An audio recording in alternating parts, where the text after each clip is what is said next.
Attention, vous écoutez un programme audioactif.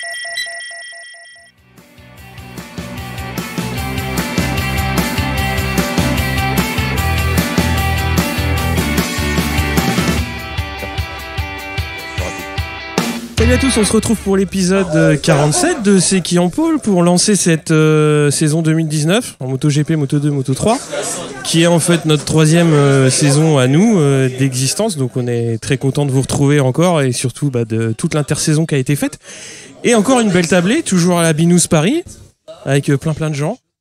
Plein de micros. On commence par qui ? On commence par Chloé, évidemment. Bonsoir. Bonsoir Chloé, comment ça va ? Ça va. Ouais, ça va, et donc t'es venue pour parler un petit peu de Vroom Vroom avec nous. Ah bon ? Je crois, oui. Allez. On peut parler bière aussi si tu veux. Mais... alors j'ai pris quelque chose à la framboise. Ouais, avec modération évidemment. Hein. Toujours. Et Stéphane aussi, comment ça va Stéphane ? Très bien, merci de m'accueillir. J'avais eu l'occasion de vous écouter sur l'épisode 46, en tout cas sans être au micro. Et évidemment, Pierre et Stéphane. Comment ça va les gars ? Alors, c'est Steph. Pierre et Steph, voilà. L'historique Steph. Pierre, comment ça va ? Ça va bien, ça commence fort. Hein. Est-ce que t'es remis de la conférence de presse ? C'était il y a 15 jours. C'était il y a 15 jours. Remis, toujours aussi émerveillé. Frais et dispo ? Frais et dispo. Là, j'ai hâte que ça commence la semaine prochaine. Quoi. Alors, chaque fois qu'on se croise, c'est un nouveau goodies Ducati, quoi. Ah, celui-là, il est vieux, j'étais jamais venu avec. Voilà, c'est pour ça. C'est un Donc oui, épisode de lancement et donc pour la saison 3 on va continuer le jeu des goodies donc du jeudi, toujours avec la bécannerie cette année. Donc voilà, on se retrouvera toujours les mêmes règles, on a déjà expliqué sur Twitter. On va parler un petit peu donc évidemment des news et surtout de deux catégories qu'on a déjà repris, le World Superbike et le Super Sport.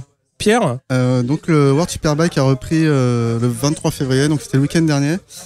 On a déjà dit, mais plusieurs changements cette année. Donc Aprilia qui sort de la catégorie pour se concentrer notamment sur le MotoGP.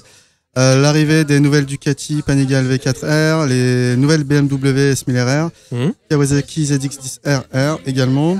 Et on a un investissement usine de la part de BMW et Honda cette année. Ouais. Et puis la nouvelle course entre guillemets sprint Super Pole Tissot, qui sert à la fois de nouvelle course, troisième course, et de pole pour le placement de la seconde.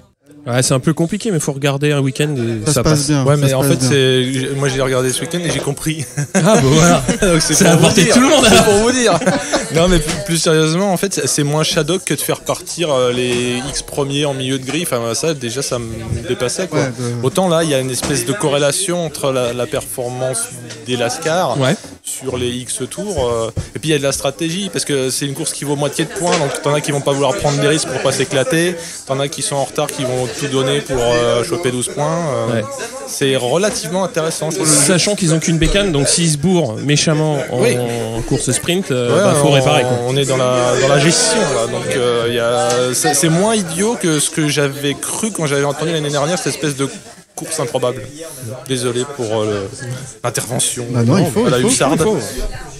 Et au niveau des résultats, donc on avait Jonathan Rea qui était au top tout le week-end. Quand on dit qu'il est au top, pour une fois, par contre, il a fini que deuxième sur toutes les courses. Ouais. Parce que Bautista est en mode Veni Vidi Vici avec sa Ducati V4. Il a gagné les 3 courses avec énormément d'avance, plus de 14 secondes sur la première course, plus d'1 seconde sur la course sprint et plus de 12 secondes sur la course 2. Donc on va dire qu'il n'y avait pas vraiment photo avec Rea. Et les tours minutes en plus, hein. Ouais, mais ça, on en discutera plus tard. Mais normalement, les tours minutes, ça va être évalué après la troisième course Superbike. Après Rerez. Et on peut juste dire, moi je suis là pour bitcher, je suis désolé, Davis et aux fraises. Alors Davis, Philippe Alliand, c'est pas son circuit préféré. J'entends bien, mais... Et puis on va dire qu'il s'est tellement habitué à lutter avec la Panigale 1199R que le bicylindre. Je pense qu'il a eu du mal à s'adapter. A priori, physiquement, il n'est pas encore à 100%, en tout cas selon ses déclarations. Aussi, ouais. Donc faut faire à suivre parce que faudrait pas qu'il y ait trop d'écart et qu'il se fasse punir. Non, mais quoi. c'est que 3 courses. Non, j'entends bien. C'est que 30 secondes, hein, parce que je sais pas combien il était, mais au final c'est 15 secondes par rapport à Johnny Ray, mais c'est 30 secondes par rapport à Davis, quoi. Oui, facile. Ça pique. Hein. Mais bon, c'est Bautista quand même. Hein. Ouais, on va dire qu'il. Ah non, mais attends, j'entends bien, mais. Pilote MotoGP, il a fait au V4. Puis c'est pas la en tout retraite cas, de Bautista, quoi. Il est quand même encore en pleine. Ah non, mais clairement, possession, là, mais au moins là, on voit qu'elle a le potentiel pour Oui, gagner. Là. après, S'il fallait une preuve. Mélandry avait gagné les 2 courses l'année dernière sur la Ducati également à Phillip Island, donc Ouais. on va attendre de voir un peu d'ailleurs, ce qui se passe sur les restes de la saison. J'avais sorti les cotillons et les cornes de brume, mais après le reste de la saison, t'es pas. Moi j'ai noté également Léon Aslam qui avait été très très bon, donc c'est le nouveau coéquipier de Réa. Ouais. Très très bon sur les courses. Bon, il a chuté en course 1 en se battant avec Réa justement, mais il finit 3ème en course sprint et en course 2, donc je pense qu'il va prendre des points à Réa aussi cette saison. Ouais. Plus que Sykes. L'année dernière. On va parler un petit peu du Super Sport. Donc c'était une course un petit peu particulière puisqu'ils ont eu des problèmes de tenue de pneus. Donc ils étaient obligés de faire un arrêt au stand. Donc ça a été une course en flag to flag avec un arrêt minimum de 1 minute 18 dans les stands, et ça va avoir sa petite importance. On va voir Cluzel qui va être deuxième de cette course et qui va prendre justement une pénalité d'1 seconde 4 puisqu'il a fait un arrêt au stand un petit peu plus rapide que la limite. Et donc les deux Yamaha R6 du team Bardal, donc Krummenacher premier et Caricasulo troisième, et surtout Caricasulo a eu un problème de redémarrage au stand où la béquille est restée coincée un petit peu. Mais surtout grosse perf de Perolari quand même qui part dernier, parce qu'il a eu un souci de pression de pneus si je me trompe pas, et qui finit 7ème. Donc il a fait quand même une belle revue de peloton pour sa première course, donc c'est vraiment bien. Et on a Lucas Mayas qui était 5ème sur la ligne d'arrivée, mais qui sera pénalisé pour l'arrêt au stand un petit peu trop rapide, et qui sera reclassé 12ème. Et aussi une bonne surprise, Danilo qui découvrait la catégorie et qui part un petit peu, moi je dirais pas loin, mais il part 12ème et il termine 9ème à l'arrivée. Donc c'est pareil, c'est encourageant pour lui. Il retrouve une catégorie et surtout une moto où il va pouvoir se montrer, quoi. Oui, je pense, ouais. Bon, même si a priori c'est pas une moto hyper compétitive, on sait que la Yamaha est la plus compétitive de la catégorie. Mais bon. Alors une petite news Super Sport, j'ai vu ça passer. Donc il y a un 5ème français qui devrait arriver sur les courses européennes de Super Sport. Donc il s'appelle Gaëtan Materne sur Kawasaki. Donc il avait été wildcard à Manicourt l'année dernière. Il était vainqueur du trophée Pirelli 600 en France l'année dernière. Donc ça fait 5 Français dans une catégorie. C'est assez rare pour le noter. Ouais, c'est pas mal. Et en parlant de choses à noter, sauf si j'ai loupé à cause des gens qui criaient, c'est le premier podium du GMT. C'est ça. En vitesse. Non, on l'a pas dit, mais c'est effectivement le premier 38 courses, je crois. En vitesse, et c'était le premier podium. Ça fait plaisir. Bien. À eux et à nous. Oui. Je l'avais pas noté, mais j'ai tellement l'habitude de voir Cluzel sur le podium que du coup ça m'a pas. Steph, moi je suis technicien de surface en chef, et c'est pas moi qui ai bossé en Angleterre. Resurfaçage de Jerez de la Frontera, et qui a une piste importante parce qu'elle accueille une grande partie des essais de la catégorie, et Silverstone qui est surnommé le Grand Bleu suite aux événements de l'année dernière, parce qu'ils ont fait du water polo à la fin, quoi, parce qu'ils pouvaient pas courir. On se souvient, course annulée, ce qui a fait jurer à un espèce de Tartuffe de la Dorna. Je crois que ça n'arriverait plus jamais. Inch'Allah. Il pleuvra plus alors le dimanche. Non, mais on les fera venir le lundi. Pipo, qui est-ce qui avait dit ça? C'est le Big Boss. Ah, Big Boss, ouais. C'est Carmelo alors. Désolé, tu répéteras pas. Parce qu'en fait, on a une sorte de gars de la Stasi avec son casque qui est à côté Il ne dit rien, mais il en prend toujours. J'aurais dit la caution officielle, mais. Non, mais c'est l'image du casque, c'est la vie des autres, non? C'est à cause des casques, tu vois les films. Vas-y, tu peux parler, c'est conseillé. Non, mais t'as vu le film La vie des autres, t'as un gars avec un casque qui écoute, donc je me suis dit, là, tu t'es plugué sur notre matos, c'était pas discret, quoi. Non, parce qu'il est directement à la table au lieu d'être un petit peu Ouais, plus caché, voilà, quoi. donc, Non, j'ai pas d'autre là, place. c'est hidden in plain sight. Donc voilà, j'ai dit ma connerie. Stéphane, vas-y. Non, mais tu peux enchaîner. Pour enchaîner sur les news un peu, voilà, effectivement MotoGP après le Superbike. Alors pas vraiment une vraie grosse news, mais simplement sur le nombre de grands prix, on reste à 19. Même si pendant un petit moment avait été évoqué le circuit de Finlande qui a été reporté. A priori, les travaux n'étaient pas complètement achevés. On parle maintenant de 2020 a priori. Je pense pas que tout soit signé, mais ça risque de le faire. Et l'autre signature de contrat qui a été a priori signée, de ce que j'ai pu en lire, c'est l'Indonésie. Donc cette fois-ci pour 2020 et pour plusieurs années, si je me trompe pas. 2021, pardon, et pour 3 années. C'est sur une île, l'île de Lombok. Pour la petite histoire, j'ai vu que c'est quand même une île qui avait subi des tremblements de terre, qui est pas très loin de Bali. Voilà, je connais pas, hein, Bali oui, mais pas cette île-là. Donc, et c'est un circuit, sauf erreur de ma part, qui serait Urbain. Pardon. Urbain, voilà, ouais, donc, qui est quand même une caractéristique qui peut être. En tout cas, il y a une partie autoroute, je crois, où on te voir rapide qui est empruntée. Non, mais... alors s'il n'y a pas de péage, c'est nul. Rapide. Non mais rassure-moi, c'est pas comme un Macao. Ah bah ça va être un Macao. Non, ça sera plus comme un Monaco. Ouais. Ah non, il refuse. Et connaissant les exigences légitimes des pilotes en termes de sécurité, si c'est Macao, t'es gentil. En fait, ça va être l'inverse. Ils vont construire le circuit. Et après, la ville après. C'est vrai. Ah, c'est SimCity. En fait. C'est un peu ça. Moi, je vois bien une campagne jumelée avec SimCity. Tu sais, après tu sors un pack. Non, mais grosso modo, c'est. Faut toujours commencer par les routes sur SimCity. En tout cas, ça va dans le sens de ce que je pense veulent les constructeurs, c'est-à-dire en tout cas l'Asie. Donc ça c'est une évidence et surtout l'Indonésie. Je me suis dit à un moment donné que le Mexique, parce qu'on parlait du Mexique à un moment donné et là pour le coup ça a été alors, si j'ai bien compris abandonné pour l'instant puisque le circuit existe, hein, il est dans Mexico, dans un des districts de Mexico. Quand on va à l'aéroport on le voit et il y aurait eu des tests de fait qui auraient indiqué que en tout cas certains pilotes auraient dit que c'était trop dangereux, les murs étaient trop près. Donc c'est ce qui fait que ça a été repoussé. Alors repoussé à quelle échéance, on sait pas. Mais si on les ajoute forcément tous ces circuits, il y en a trop puisque il y en aurait trop. Même si on ajoute la Finlande et l'Indonésie, on passerait à 21. Oui. Ce qui fait qu'il y aurait donc des circuits qui seraient retirés. Et j'avoue que j'ai pas de pronostic, mais on parlait souvent de l'Espagne. Il y en a 3 ou 4, je crois. Ils ont 4 courses, ouais. Il y a même été évoqué, je crois, Brno, mais je pense que ça tournera peut-être sur l'Espagne. Tant que Karel Abraham va courir, ça court en République tchèque. On peut retirer Silverstone, hein. De toute façon c'est une piscine. Ouais, c'est vrai. Non, mais pour enchaîner sur ce que tu dis, faut aussi savoir que la Dorna elle a signé pour le MotoGP à Lombok, mais également pour le World SBK. Ouais. Et qu'est-ce que j'ai d'autre à dire pour le GP de Mexique, la MotoGP c'est différent, mais je sais que pour le Grand Prix de Formule 1, il risque de perdre le Grand Prix de Formule 1, le Mexique, parce que en gros c'était largement financé par l'État. Par l'État. Et là, grosso modo, ça va pas être. Ça va pas être reconduit. Qui enchaîne sur Canal? Ouais, j'avais juste effectivement comme en tout cas moi je regardais plutôt les grands prix sur Eurosport et j'ai découvert comme beaucoup que ça passait sur Canal. Je sais que il y a une émission spéciale qui a été enregistrée notamment de la conférence de presse, donc forcément que les auditeurs aillent l'écouter pour avoir un peu plus d'informations pratiques. Oh la vieille pub. Je suis rémunéré donc forcément. Ça c'était pas prévu ça. Merde. T'as signé quelque chose? C'est le hors série 5 si je ne m'abuse. Je dis ça, je dis rien.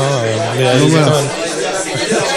donc non, rien de particulier, allez voir la série et puis effectivement je pense qu'un certain nombre d'amateurs peut-être chercheront autre chose que des diffusions payantes ou forcément ou éventuellement d'autres solutions, mais on peut s'attendre à une diffusion de qualité. Ça on verra, hein. Faut essayer, ce que ça va donner. Tant qu'on n'a pas essayé, on sait pas quoi. Pierre, des précisions réglementaires. Alors nouvelle règle, je pense que c'est un des nouveaux règlements dont il faut parler. Enfin, il y en a 2. Donc il y a le nouveau format de qualification Moto 2 et Moto 3 qui vont arriver cette saison. Donc comme en MotoGP, ces catégories auront désormais une Q1 et une Q2. Donc on sait qu'en MotoGP la pole se jouait souvent en début de séance, alors qu'en Moto 3 tout le monde cherchait à sucer une roue. Là c'est un peu pour éviter ce phénomène-là qu'on a introduit ce mode de qualif. Donc ce sont les 14 pilotes les plus rapides des essais libres qui seront directement qualifiés pour la Q2, tandis que les 4 meilleurs temps de la Q1 pourront également accéder à la deuxième séance. Ouais. Contrairement en MotoGP, où c'est que les 2 premiers... où c'est 10 et 2, ouais. C'est ça, c'est 10 et 2. Et du coup, la nouvelle règle qui est sortie, qui a été validée aujourd'hui officiellement par la Dorna, c'est la règle de pénalité qui change. Ouais. Au lieu d'afficher rend une place ou perd une place en course, tu prends une petite pénalité. Sur chaque circuit où c'est possible, bien entendu, il y a un dégagement qui sera fait dans un virage. Le dégagement sera à l'extérieur du virage. Et si un pilote est pénalisé, il devra, on va dire, parcourir. Il va emprunter cette partie de la piste, donc qui lui fera perdre environ 2 secondes, voire un peu plus, dans les circuits. Et du coup, il devra emprunter cette partie du circuit dans les 3 tours où il a été notifié sur son dashboard. Avant, éventuellement, un drapeau rouge. Est-ce qu'on peut baptiser ça les virages Fenati ? Oui. Enfin, Fenati, pour le coup, c'était drapeau noir. Il n'y avait pas de pénalité à avoir, mais. Mais par contre, j'avais vu qu'avant, c'était pendant 5 tours affiché sur le dashboard, c'est passé à 3. Qu'est-ce que ça change concrètement ? Il va falloir qu'ils surveillent de plus près leur dashboard. D'accord. Parce que si jamais ils ne le voient pas ou ils disent qu'ils ne le voient pas, drapeau rouge, tu sors. Un drapeau noir, ouais. Ou drapeau noir, carrément. Ces dégagements vont faire perdre quoi, 2 secondes, 3 secondes ? C'est prévu 2 secondes. Ça c'est prévu un équivalent 2 secondes, ouais. Et puis le problème, c'est que les dégagements ils vont être en général assez sales. Ouais, crade, donc, Lorenzo va faire qu'il se méfie. Et pourquoi, enfin je me demande pourquoi, on s'en fout, ils ont décidé, c'est pas à moi de dire, mais ça c'est vu sinon qu'on enlevait les secondes à la fin et que mais là je pense que l'intérêt c'est d'une part c'est bien ce qu'ils ont expliqué, ça vient en plus des pénalités qui peuvent être c'est en plus. Enfin c'est une pénalité qui vient en plus de ce qui peut être appliqué, donc il peut toujours y avoir aussi des pénalités en temps, parce qu'il y a des circuits qui ne pourront pas mettre en place ce type de dégagement, donc ils vont essayer de mettre en place. Et puis je sais pas si tu viens, Marquez Argentine l'année dernière, à un moment il se prend une pénalité, il rend une place, et en fait il se contente de doubler, alors je sais plus qui, et il freine 20 mètres plus tôt, du coup l'autre leur double et c'est bon pour lui, sa pénalité est gérée. Donc, c'est stratégique. C'était pas terrible comme. On va dire que les pénalités rendent une place, si l'autre il est 15 secondes derrière toi, c'était vachement pénalisant. Ouais, c'est vrai. Là, il y a eu des cas où le mec devait rendre une place et entre temps, le mec qui l'a doublé chute et du coup rend une place au mec qui est 3 secondes derrière. Après, il faut voir comment ça va être utilisé par les commissaires de course, mais c'est une sanction supplémentaire qui peut être pas plus bête que les autres, à mon avis. En tout cas, ils essaient des trucs. Est-ce que ce serait pas aussi pour que le pilote prenne conscience concrètement sur le moment de ce qu'il a fait je pense que c'est pour faire en sorte que la sanction elle soit distribuée et appliquée plus rapidement. C'est la version light de la prison au hockey, quoi. Ouais. J'ai cru que t'allais dire Monopoly. Oui, c'est vrai, mais ils touchent plus que 20 000 quand ils sortent. Il y en a qui payent plus que 20 000. Oui, aussi, oui. Bon, on va passer au cœur de l'épisode, c'est-à-dire aux différentes présentations de catégories. On va commencer par le Moto 3, donc on va passer au rookie avec Chan Honshu qui arrive cette année. Qui était wildcard à Valence l'année dernière et qui a gagné donc cette course et donc il est en dessous de la limite d'âge cette année et c'est pas les triomphes qu'on entend, c'est une personne qui... Et en tant que vainqueur donc de la Rookie Cup 2018, il va pouvoir s'engager dès le début d'année. On va avoir aussi Tom Boussamos qui a fait une wildcard en 2017, donc un Anglais issu du CEV avec plusieurs top 5 l'année dernière. On a aussi Sergio Garcia espagnol, donc 4 victoires et la 2e place du CEV l'année dernière. On a aussi Ai Ogura, un japonais qui est aussi issu du CEV. Ricardo Rossi, italien, qui lui aussi est issu du CEV. Philippe Chalach, un tchèque, protégé de Valentino Rossi qui arrive dans l'écurie VR46, si je me trompe pas, c'est ça, donc Celestino Vietti qui avait fait une 3e place en Australie et qui a terminé 10e du CEV l'année dernière. Il en manque un, Raúl Fernandez. Il serait pas espagnol, non? En fait, ce qui se passe, c'est que Raúl Fernandez, il a réalisé... En fait, pour être rookie, il faut avoir fait 6 courses dans la saison qui précède, au moins dans une saison qui précède. Donc du coup, Raúl Fernandez, on a fait 8, je crois, en tout, mais pas dans une saison. Donc, du coup, il est considéré comme rookie. Oh, le point technique. Alors pour expliquer le point technique, c'est que effectivement Thomas est avec nous, Dovbike. C'est ça le gros point technique, c'est qu'on a quelqu'un de compétent à côté. Voilà. Donc quand tu oublies un rookie, pour une histoire de nombre de courses sur 2 saisons, Thomas est là pour dire. Il est en face de moi, il va hausser le sourcil, je pense que si on dit des bêtises. Voilà. Moi, je suis content que je l'ai pas dans mon émission. C'est comme dans les films. Tout à l'heure, on s'est le sourcil quand. Ne regarde pas. Non, faut pas dire de conneries avec lui, c'est. À la sanction immédiate. Là, c'est Mais j'ai perdu Il 2 va- points. il va- Pierre, les pilotes Moto 3 que tu attends. Alors je sais pas si on les attend vraiment. Enfin, en tout cas, moi j'ai noté Sergio Garcia comme rookie que je crois le plus performant sur la saison. Allez, je m'engage, je me jette à l'eau. Plus que Vietti, qui avait été très bon Vietti, Ouais. mais Sergio Garcia, voilà, deuxième place CEV alors qu'il s'était fracturé la jambe. Ouais. Je pense qu'il y a un gros potentiel. Bon après on verra sur la saison. Il roulera pas au Qatar parce qu'il n'a pas l'âge. En fait, il aura 16 ans après le Grand Prix. Moi, je me souviens que du temps de Lorenzo, ils avaient eu une dérogue, non? Ah non, il a pas couru Non. le Justement, jour, il a non. juste Il a J2. commencé le samedi. Ah oui, parce qu'il avait son anniv pile poil. Il a la soufflé les veille. bougies le vendredi soir. Et... Ah ouais, donc c'était pas une dérogue, c'était la chance. Ou le talent, parce que cet homme est fort talentueux. Ou le calendrier. Ou le Il calendrier. y a eu des dérogations. Avec. Ça existe. Je vais faire une erreur, il bat aussi le sourcil. Non, non. Moi, je l'attends aussi celle-là. Ne le regarde pas. Je fais l'erreur ou pas? Non, mais avec en fait tous ceux qui gagnent le CEV, donc il y a eu la Quartararo Ouais. Rule en fait à l'époque. Donc du coup en fait ceux qui gagnent le CEV ont le droit d'arriver un peu plus jeunes. Donc maintenant c'est le championnat du monde junior. Donc voilà.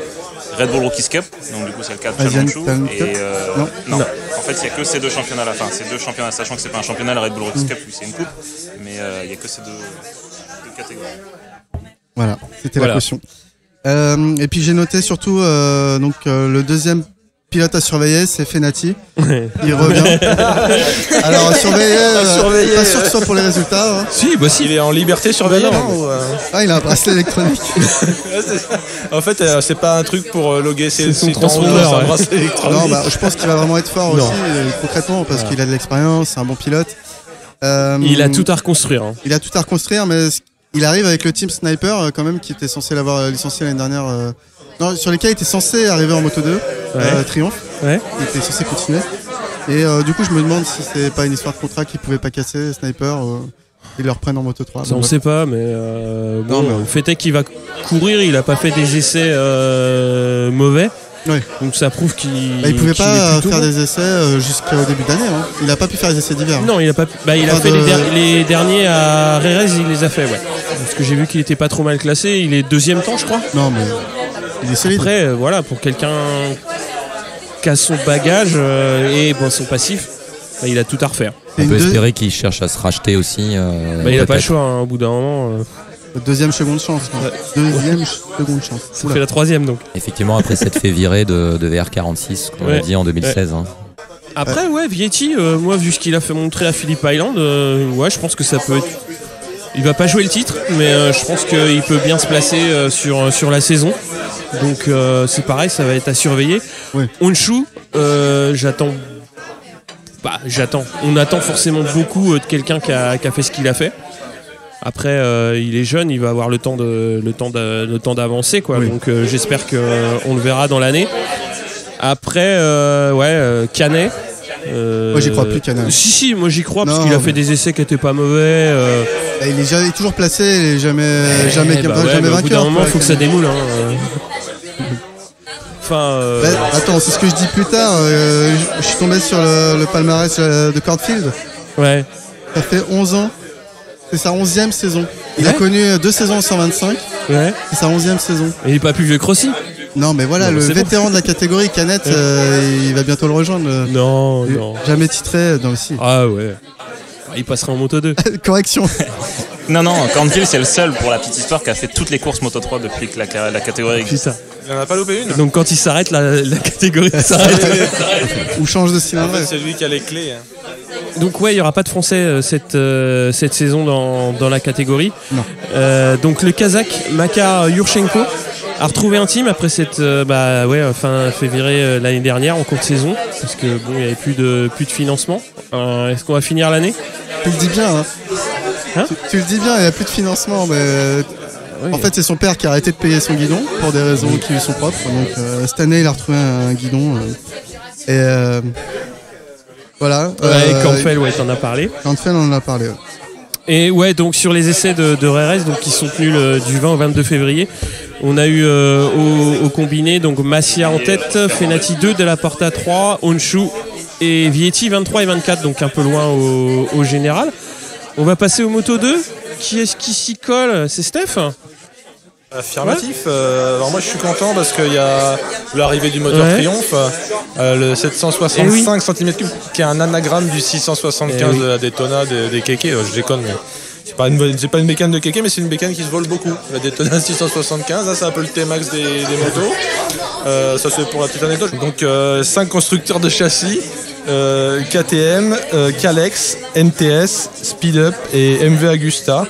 Donc MV c'est le retour en course de MV.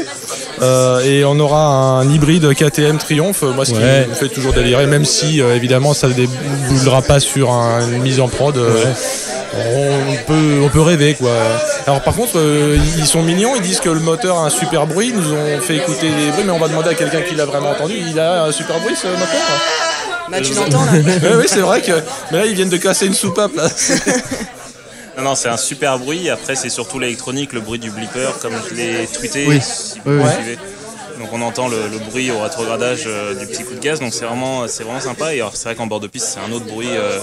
Parce que sur les vidéos, on se rend pas compte. C'est forcé. C'est beaucoup plus doux. Après, c'est le bruit d'un 3 cylindres. Donc ça change de la Honda tondeuse, criarde dans les tours. Mais d'après ce que tu dis, donc il y a un mécanisme électronique pour mettre le petit coup de gaz pour pas bloquer l'arrière. Exactement, ouais. C'est en plus de la gestion du frein moteur qui arrive avec le nouveau moteur Triumph avec Magneti Marelli, il y aura aussi ce blipper, on appelle ça le blipper, qui donne le coup de gaz et donc du coup qui est réglable par.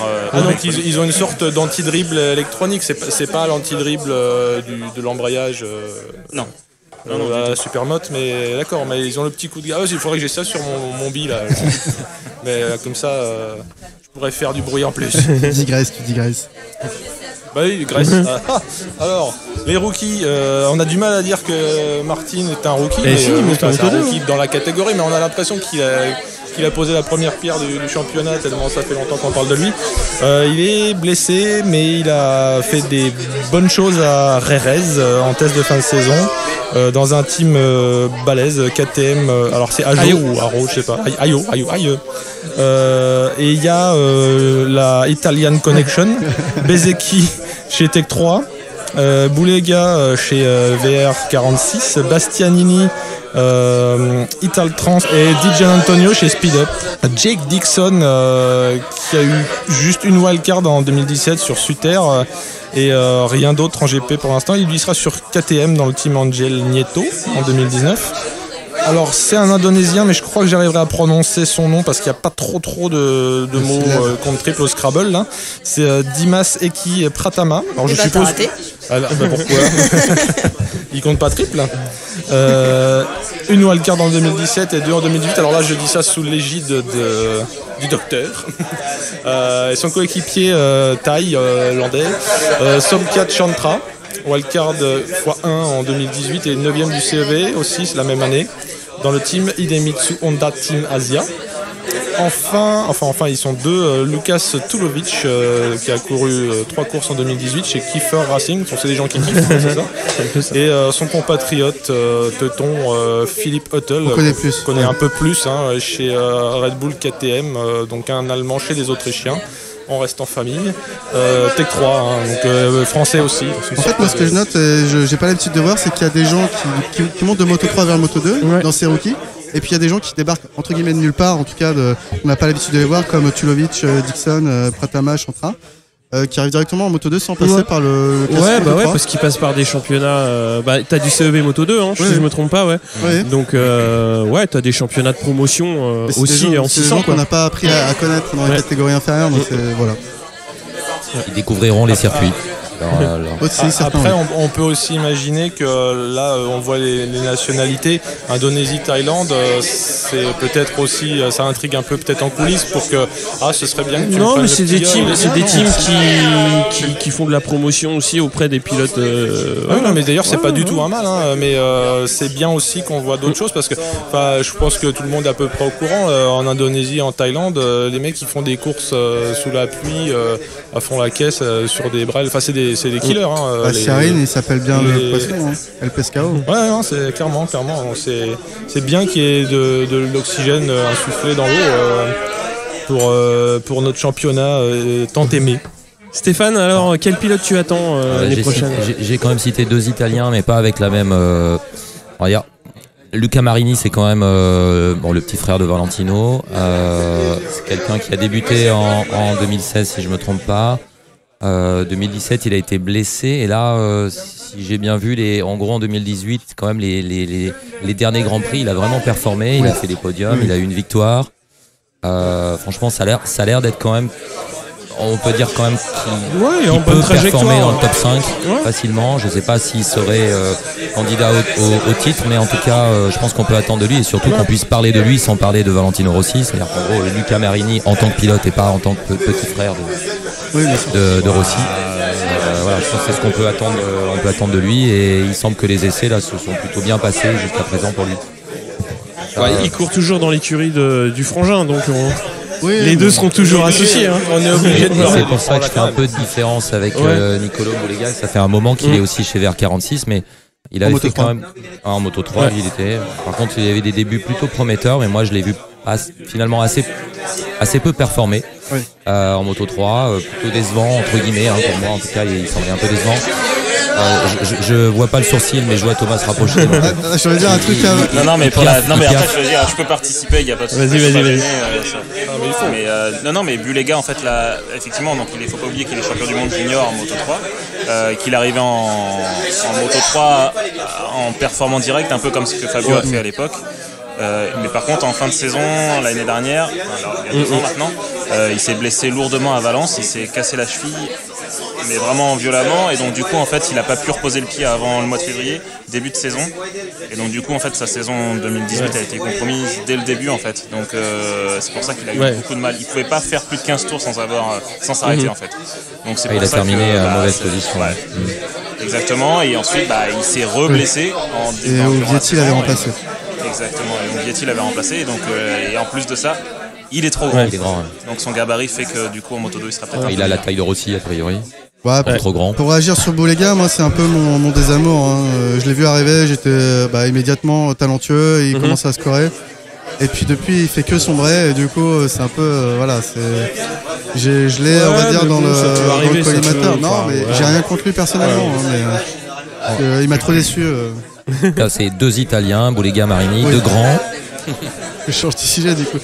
Pour rebondir sur Marini, donc je considère que c'est un gros client pour cette année, au même titre que Brad Binder. Je pense que c'est les 2 gros à surveiller, avec les vieux briscards que sont Lutti et Loves. Loves qui a fait une mauvaise saison quand même l'année dernière. Donc je pense que là avec l'électronique, un nouveau moteur, il se remet dans la course. Et puis j'ai noté Marquez, ça va commencer à se voir s'il ne compte pas cette année, mais le frère. Alex. Oui, justement. Donc, franchement, grosses attentes sur Marquez, mais peur d'être déçu. Ouais.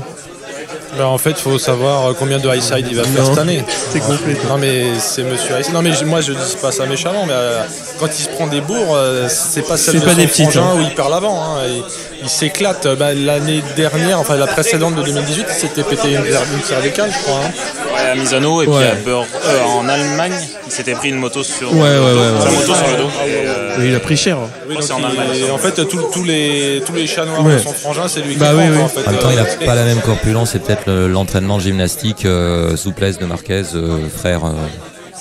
Alors pourtant, moi j'avais vu l'année dernière des vidéos où il s'entraînait, et juste après il y avait Franco Morbidelli qui est arrivé en peignoir tongue et qui me demandait mais qu'est-ce qui se passe. Alors, ça faisait déjà 1 heure qu'il était en train de s'entraîner, et t'avais vraiment Franco qui est comme ça, et il y en a un qui est en MotoGP et pas l'autre, donc c'est un petit peu triste. Tu voulais dire rajouter quelque chose sur Marquez? Non, Chloé, non. C'était la petite anecdote. Ah, tu t'as donné d'accord. Oui, non, c'était ça. Mais j'adore parler de Marquez, mais soi-disant. J'ai senti que c'était devenu très grave. Non. Je veux pas tirer sur l'ambulance. Mais je sais pas si le frangin il dit ça pour racheter un peu le junior, mais il dit qu'aux entraînements c'est son frangin qui lui met la branlée, mais. Non, mais après. C'est possible, mais bon. Après, il y a. Alex Marquez, la grosse difficulté, c'est que en MotoGP, il ne pourra aller que chez Honda. Comme Marini ne pourra aller que chez Yamaha. À la place d'un Nakagami, c'est pas déconnant non plus. Sauf que Nakagami est japonais, donc ça. Après, c'est des choix qui seront faits par Honda, quoi. Mais Enfin, Alex Marquez chez Ducati, c'est rigoureusement impossible, quoi. Mais de toute façon, il est pas performant. Qu'est-ce que tu veux qu'il fasse? C'est compris. Non, mais il a quand même fait. Enfin, quand il prend le titre en Moto 3, il fait une super saison. Non, mais c'est surtout pour ça qu'il aime bien Châtie bien. Enfin, moi, j'ai pas. C'est plutôt. C'est un peu comme tu parlais de Boulégas. C'est une déception au long cours parce que on l'a vu au fil des années. Ça manque de régularité. Bon, après, il y a quand même pas mal de blessures où il peut pas grand chose, mais. Oui, et puis sa plus grande malchance, c'est son patronyme. On lui foutrait la paix s'il s'appelait Toto. Non, mais pour revenir au transfert, cette année, il y a Bagnaia, Mir, Oliveira qui montent. Donc Quartararo, c'est un peu différent. Honnêtement, est-ce que tu vois Marquez devant dans le choix? Le gros problème, c'est que t'as meilleur que Bagnaia, Oliveira et Mir dans le choix à usine. Honda a pas pris de rookie, donc ils peuvent pas prendre Marquez. Je pense pas que c'est une question de Honda. Je pense qu'il est pas assez performant par rapport à d'autres. Je dis pas qu'il est nul, hein. Au contraire, il joue les avant-postes, mais manque de régularité peut-être le monsieur. Il y a ça aussi.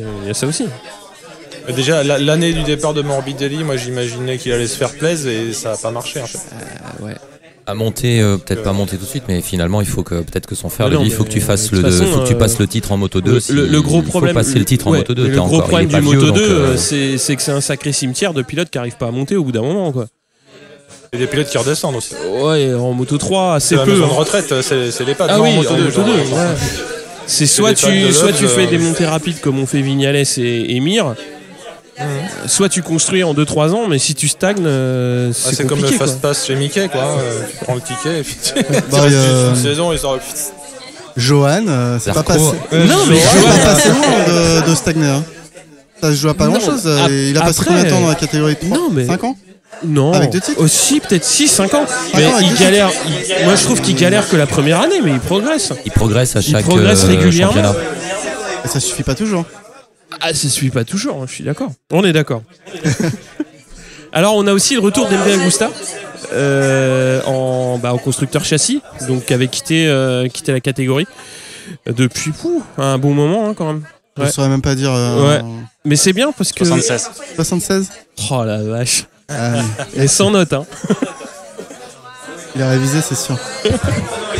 Pierre, t'avais une dernière remarque sur un Italien. Alors moi, je suis déçu de voir certaines personnes rester ou arriver dans la catégorie quand je vois que Mattia Pasini n'a pas trouvé de guidon cette année. Ouais. En Moto 2. Donc moi, honnêtement, je pense être assez honnête en disant qu'il est trop irrégulier aussi. C'est sa responsabilité, mais il est capable de gagner des courses, c'est arrivé. Ouais. Bon, après, sa déclaration, c'est qu'il avait refusé de rentrer dans le jeu, de payer son guidon pour rouler. Bon, après, est-ce que c'est pas une déclaration un peu comment on dit, quelqu'un un peu de rageux, quoi ouais, peut-être. Bah non, moi je trouve que ça se tient, mais bon, Pasini c'est spécialiste de la pole et je chute. C'est un peu dommage, il manque de régularité, mais bon, après c'est comme ça. Hein. Et c'est un personnage un peu. On avait l'habitude de retrouver chaque année. Ouais, c'est clair. On va passer à la Moto E, Chloé. Tu veux nous en parler un petit peu? Allez, on va essayer. Alors c'est le nouvel apport du coup du championnat en 2019. Donc pour l'instant on va avoir 5 courses de démonstration cette année. Les courses vont durer 6. Très bien. Mais sur 5 week-ends. Ouais. Ah oui, parce qu'il y a un week-end où c'est le samedi et le dimanche. C'est ça. Ah, j'y étais presque. J'adore. Alors, chaque course va durer 15 minutes. C'est déjà un petit peu particulier. Tout le monde va jouer à peu près sur la même moto, la Energica Ego de la Energica Motor Company. J'ai pas du tout su quel accent partir. J'ai fait prends l'italien. Alors, Energica Ego. Non, ça c'est complètement espagnol. Ok. Bah, tu dis I try to push very hard. Et c'est bon. C'est italien, c'est bon. J'ai un peu entendu quand même du Zarco quand même derrière parce que des fois il fait un petit peu ça. Semi-français, il est un peu bilingue. Alors. Donc c'est une machine de 145 chevaux, ça va jusqu'à 270 km/h, c'est plutôt pas mal. On va par contre un peu regretter le bruit des machines. Ouais. Il y en a beaucoup déjà qui crient un petit peu contre ça. Hein. Bon, pour 15 minutes de course après, est-ce qu'on a vraiment besoin du bruit des machines ? On a tous YouTube quelque part sur nos téléphones. Quand t'as des tronçonneuses en plus, je vois pas où est le problème. Sinon venez à la Binouze, il y en a un qui fait le bruit des moteurs. Et la table derrière, ils sont bien. Ouais. Il est parti, il était malade. Il est parti. Dommage. Oh non, ça me fait un petit peu de peine. Donc du coup on aura, alors j'ai vu que tu l'as tenté en espagnol tout à l'heure, pas du tout bien fait. Le Mans, Sachsenring, je l'ai pas mal fait. Spielberg, Misano, où ce sera à Misano qu'on aura du coup la course le samedi et le dimanche. Ouais. Et après, j'ai pas noté tous les pilotes. Je sais qu'on a Maria Herrera qui sera là. On a 3 Français. Ouais. Vous m'aidez pas. Les deux Puniers en fait qui émargent dans beaucoup de catégories pour le coup. Kenny Forêt, Randy De Punier et Mike Di Meglio. Celui qui a planté le GT. Ça va de 23 ans à 46 ans si je ne me trompe pas. Excusez-le. Je crois que c'est ça Thomas, 23 à 46. C'est Gilberno le plus vieux. Ouais, je crois que c'est Gilberno le plus vieux. Après, faut pas oublier Forêt aussi. Oui. Je l'ai dit. Kenny Forêt, pour ceux qui ne suivent pas depuis trop longtemps, Gilberno, c'est celui qui s'est fait bolosser par Rossi à l'époque. Enfin, on est en train de parler d'une génération qui n'existe quasiment. Tu veux dire 46 ans, c'est vieux? 46 Comment ans, ça non, absolument pas. Non, mais justement, on va voir un plateau de pilotes qui est certes hétérogène mais hyper intéressant parce que ils sont tous bons. Enfin, je veux dire, c'est pas des seconds couteaux, c'est des gens qui non mais Gilberno attends mais Gilberno a 46 ans. Je pense que mais sur des courses de 15 minutes il y a moins de en fait il est content, je suppose, que les batteries soient merdiques, comme ça c'est 15 minutes et c'est du sprint et je respire après quoi. Mais est-ce que pour des personnes comme Maria Herrera, c'est pas un petit peu un peu frustrant de se retrouver sur ce genre de compétition? C'est passé en parallèle du super sport non, 600. Non, elle a roulé ce week-end. Non, elle est en 600. Elle est en 600. Du coup, Kenny Forêt, il fait ça en parallèle du French Superbike et de l'endurance. De Punier fait ça en parallèle de son contrat de consultant en Canal et de l'endurance, parce qu'il l'a annoncé aujourd'hui. Il sera dans l'endurance chez Honda. Et Di Meglio, il fait ça aussi en parallèle de l'endurance. Voilà. Après, en fait, je pense qu'il y en a qui vont avec les dents assez longues, et puis il y en a, ils vont plus pour juste montrer qu'ils sont encore existants, genre Gilberno. Ouais, on verra. Ils n'auront pas tous les mêmes objectifs. Après, faut pas oublier que c'est une saison d'ouverture. Non, mais pour le Moto-E, c'est une saison d'ouverture, et donc je pense que c'est aussi bien d'avoir des pilotes qui permettent de montrer comme quoi la catégorie est compétitive. Et donc avoir des fers de lance comme ça, des noms, ça permet de promouvoir. C'est surtout des noms, parce qu'il y a un petit côté marketing.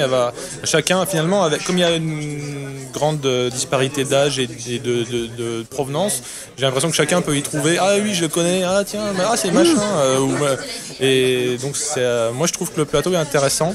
Après, je crois que la saison suivante, il y aura plus de courses. Alors, ils iront peut-être pas à l'étranger. À l'étranger, pardon. Oui, parce que là, c'est encore des courses de démonstration. Donc et je crois qu'il y a un peu comme le 300 SSP, il reste sur le continent, le vieux continent. En fait. Cette année, ils font une session au Qatar, le 300.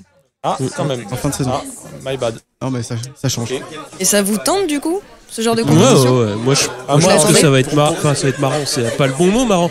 Mais ça va être intéressant de voir comment ça se comporte. En plus, De Punier, il a annoncé que la moto avançait bien au niveau technique. Il y a tout à faire.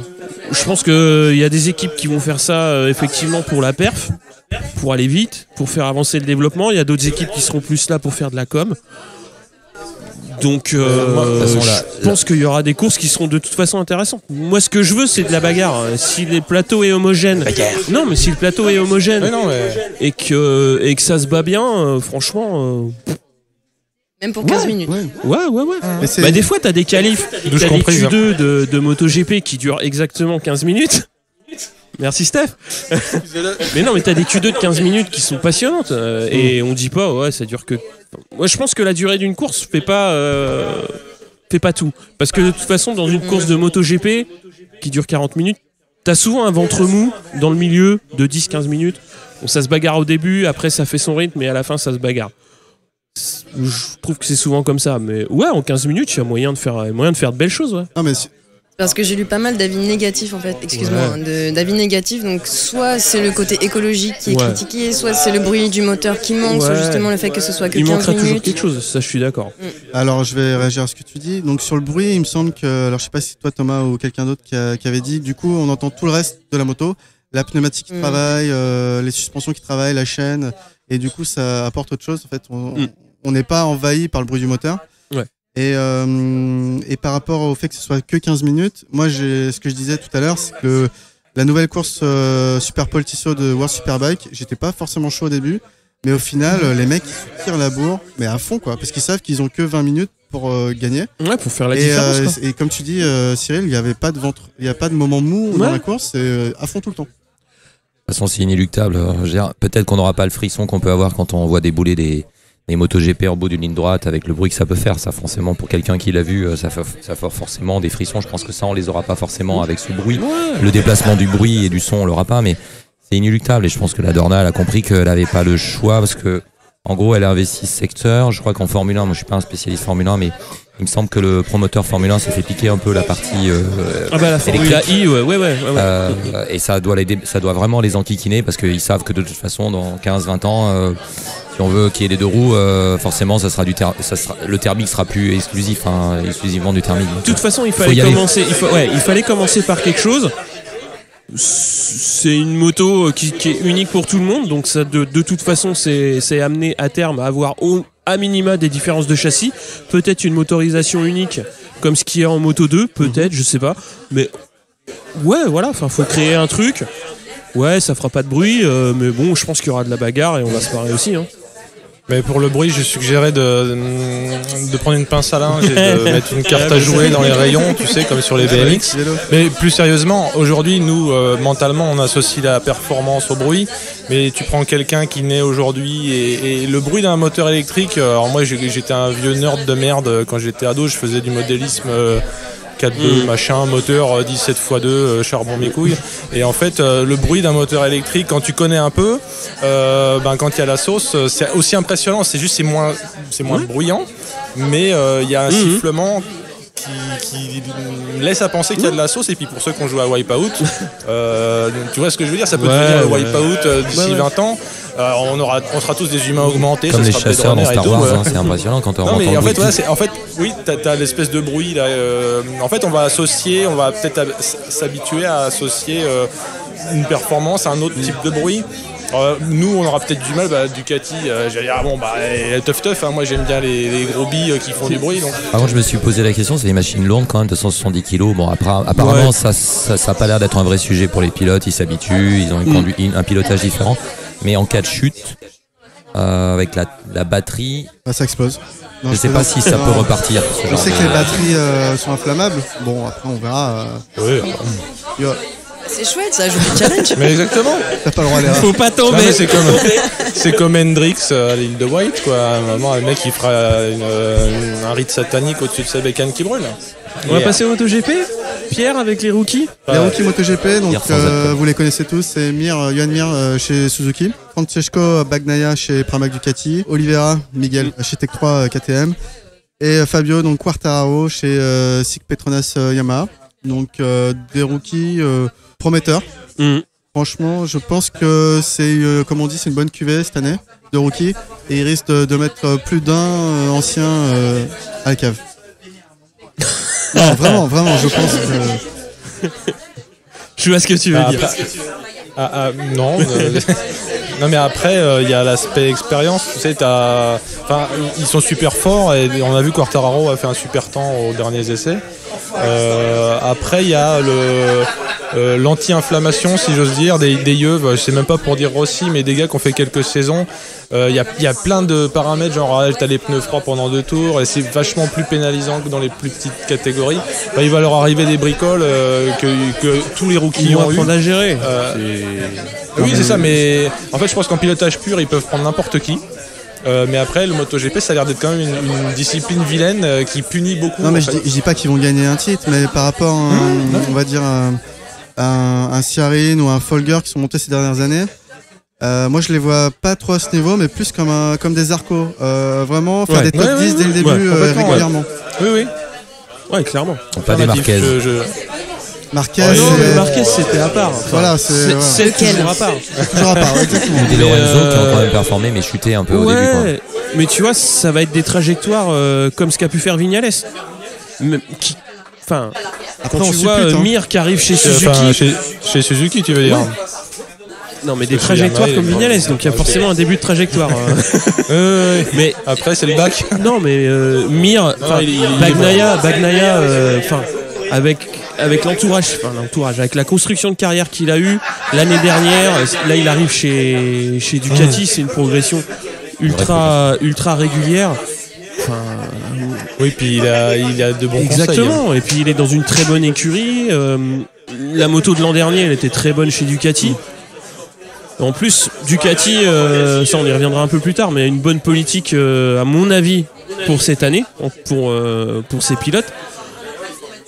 À lui de prendre sa chance, mais sachant qu'en plus il est jeune, donc lui il en aura certainement une autre l'année prochaine. Enfin, voilà, il est pas dans le cas de Petrucci qui a scoré entre guillemets. Ouais. Il a besoin de montrer qu'il est présent et qu'il est l'avenir de Ducati, quoi. Et quand je vois Quartararo, comme tu disais Steph, les temps qu'il a fait. Enfin, personne l'attendait là. Quand tu l'entendais entre les deux essais, il dit voilà, moi l'objectif ça va être de faire des points assez vite, donc forcément d'être dans les 15 premiers. Quand tu vois où il est sur un temps autour, je pense qu'il peut objectivement faire quelque chose de très bien cette saison. Moi j'étais surpris, je m'imaginais qu'il fallait trouver le mode d'emploi d'une MotoGP qui est plus sur tous les tableaux, enfin sur tous les curseurs, c'est plus. Comme quand tu es dans un RPG, il y a tous les curseurs qui augmentent, tac. Et je me dis, il va se prendre des bacs à gravier au début, mais non, là il tape des scores. Mais pas que des temps autour, il me semble qu'il a fait une simulation de course. Une simulation de course qui est bonne. 6-7 tours, il avait un temps régulier qui était très bon. Voilà. Et puis la YAM, bien qu'ils aient eu du mal l'année dernière avec la team officielle, c'est pas une merguez. Il a eu des machines difficiles, Quartararo, avant. Enfin, en gros, il s'est un peu bataillé sur certaines machines. Là, je dirais pas difficiles, mais différentes. Et il a eu à chaque fois besoin d'une phase d'adaptation qui n'était pas toujours facile pour différentes raisons. Là, il montre que dès le début de saison, il a pris la main sur la moto, ce qui est pas mal. Mais ouais, s'il fait des top 10 très vite dans la saison, ça peut être vachement prometteur, quoi. Peut-être qu'il a besoin de travailler, après c'est mon opinion, sur ce qu'il a fait en Moto 3, en Moto 2, sur la gestion d'une mauvaise course et de pas être démoralisé, de pas laisser tomber, parce que des fois il semblait un peu au fond du trou, quoi. Il a 19 ans, hein. C'est ça, ça on lui enlève pas, hein. Non, mais il est ultra jeune. Il va progresser, mais on sait très bien que le MotoGP, si en 2-3 ans tu commences pas à te montrer, c'est compliqué, quoi. Pour les statisticiens, sauf si t'es espagnol, forcément. 9 ans, pour les statisticiens, c'est combien? C'est le 3e, c'est ça? 3e plus jeune. Il y a eu Hopkins, Fabrizio et lui, non. En MotoGP. En catégorie. Marquez, il est arrivé à. Ouais. Oh, c'est un vieux, là. Non, mais. Tu parles mal de Marquez tout de suite, ça met un blanc. Non, je pensais pas être en territoire espagnol. Je me disais, non, excusez-moi, franchement. T'as pas entendu mon accent? 2015, non, personne. Oh putain, ils me suivent pas. Bon, alors, Chloé, les pilotes que t'attends. Je te laisse boire une bière avant. Non, les pilotes que t'attends et surtout le gros duel que t'attends pour cette année. Du coup, je ne sais pas si c'est un duel ou un début de bromance. Ça m'étonnerait totalement. Mais... Lorenzo Marquez. La musique des Feux de l'amour. Ça y est. J'y ai pensé, je me suis dit, je n'aurais pas demandé un petit jingle. Là, je peux le mettre en post-prod, y a pas de problème. Tu peux demander à un G-son. Hein. Mais qu'est-ce que ça va être le feu? Mais littéralement, je pense que ça va brûler. Ça va être incroyable. J'ai trop hâte, pardon. Brûler dans quel sens? Brûler la maison Honda ou... Oui, je pense que les deux égouts, tu sais, c'est comme deux silex, tu vois, au bout d'un moment, si tu frottes trop les têtes d'un coup, ça va d'un coup. Donc j'ai hâte. Il y en a un qui a un plus gros ego que l'autre et un plus petit palmarès. Mais j'ai un best-of, si vous voulez. C'est pour ça que j'ai travaillé l'accent espagnol. J'ai un best-of du coup. Il a dit quoi? Des meilleures phrases de Lorenzo sur motosport.com dans une discussion qui n'a fait que souligner toute son humilité. On le connaît. Yes, oui, l'un des pilotes les plus loyaux en piste, l'un des plus prudents et l'un des plus expérimentés. Oui. Il finit toujours par y arriver. Et ensuite il a dit, mais vous n'avez pas vu comment il conduit en Autriche? Mais quand même merci Marquez, parce que il a totalement accepté le fait qu'il vienne en Honda sans dire quoi que ce soit, et il est très très admiratif en fait de la confiance en lui de Marquez. Oui, on va dire ça pour être poli. Voilà. Admiratif. Incroyable. Ou goguenard, qu'est-ce qui nous fait rire? Le jour où Marquez va se frotter à lui en piste, parce que moi j'aimerais bien de faire des étincelles après coup. Moi surtout j'aimerais bien qu'il lui mette une grosse branlée, quoi. Mais qui Lorenzo, oui. que Marquez mette une grosse branlée à Lorenzo. Surtout qu'on connaît Marquez, il peut se montrer, et c'est pas un mal, assez agressif. Oui. Non, mais même connaissant l'animal, Marquez, ça me fait mal de le dire parce qu'on sait bien que Rossi n'est plus le champion de ses 20 ans. Des années 2000. Non, mais ok, c'est un goupil, c'est un renard argenté, Rossi. Mais Marquez, on a l'impression que c'est comme s'il avait, tu sais, comme une carto, comme sur les bécanes classiques. C'est genre, bon là je gagne, et là je gagne avec panache, c'est-à-dire que je fais tout en travers, je leur fais un inter, un exter, je fais des wheelings si je veux, j'en ai rien à foutre quoi. Enfin, on a l'impression qu'il y a de la marge, tu vois ce que je veux dire. C'est le lièvre et la tortue, hein. Sauf que le lièvre, il finit par gagner quand même quoi. T'es sûr ah ouais, dans son cas, ouais. Dans son cas, c'est un lièvre qui gagne. À la fin, Marquez gagne. Ouais. Oui, c'est un peu comme les Allemands, c'est un jeu qui se joue à 11 contre 11 et c'est les chleux qui gagnent. Remember le Brésil, 7-0, juste en passant. Non, toujours là pour remplacer. Ah mais moi je suis une saloperie. Mais surtout la comparaison avec les autres sports, il peut pas s'en empêcher. La semaine dernière c'était le tennis, là je vous fais le football. Des fois c'est le basket. Oui, c'est vrai. Après, que Marquez lui mette ce qu'on appelle un contre, tu vois, un contre sur la planche. En basket, le contre sur la planche, tu vois, c'est le mec qui vient au dunk et l'autre qui saute un mètre plus haut et qui lui éclate la gueule, quoi. Bon voilà, Honda a peut-être envie que Lorenzo gagne aussi pas mal. Hein. Je sais pas s'ils vont pas bosser sur la moto ils l'auraient pas fait venir le faire. Sinon, ils ont pas forcément envie qu'il soit mis dans un trou, Lorenzo. Je pense qu'il faut pas le mettre trop. Bah non. Mais on l'a vu parce que. Sachant qu'on est quand même pas dupe. Hein. Pedrosa était pas une brêle non plus. Aux essais hivernaux, très rapidement, Lorenzo a demandé des modifications, notamment sur le réservoir, qui avait un peu traîné chez Ducati. Il l'a eu tout de suite, quoi. Et quelques jours après, il avait sa modification sur le réservoir. Donc, je pense qu'Honda souhaite aussi que Lorenzo gagne des courses. Et moi, j'ai noté, alors, bon, voilà, c'est toujours de la supputation, mais potentiellement, Lorenzo peut gagner des courses. Il n'y a pas de raison. Marquez vont gagner et ils vont se voler des points l'un l'autre. Ça peut bénéficier à d'autres pilotes ou à d'autres marques. À voir sur la saison parce que forcément on peut pas. Moi je pense qu'il faut qu'Honda quand même commande un stock de paravents en titane. Parce que en fait chez Yamaha il y a eu la saison des paravents et la saison des pas paravents, genre on est super potes, personne n'y croyait. Mais là ça va être je pense le paravent assez. Au bout de combien de temps ? Je sais pas dire. Parce que Marquez est au circuit des Amériques qui va gagner, c'est sûr ? Non. Mais moi non, justement, je vois bien un arrêt de la série. Ah non. Marquez il va. Non. Juste parce que ça me ferait plaisir. J'ai aucun insight. Les deux entament la saison quand même un peu diminuée physiquement, donc ça peut avoir forcément un impact sur le début de saison. Mais comme tu l'as dit, Marquez il a tellement de marge. Sur le reste. Des fois, tu as même l'impression qu'il choisit, c'est-à-dire qu'on a vu des courses la saison passée, la précédente, où on voyait bien qu'il passait pas. Même le cas, la fois où il a laissé Zarco bosser un peu, t'avais Rossi et Marquez qui sont des saloperies de freineurs de première et qui ont laissé Zarco passer. Ils ont attendu que Zarco aille à la faute ou qu'il puisse le bouffer en fait. Je sais plus quelle course c'était, mais ça se voyait, tu sais, tu vois, t'avais la bout de ligne droite et puis vas-y, ça nous fait plaisir quoi. Genre, vas-y, fatigue-toi, petit con.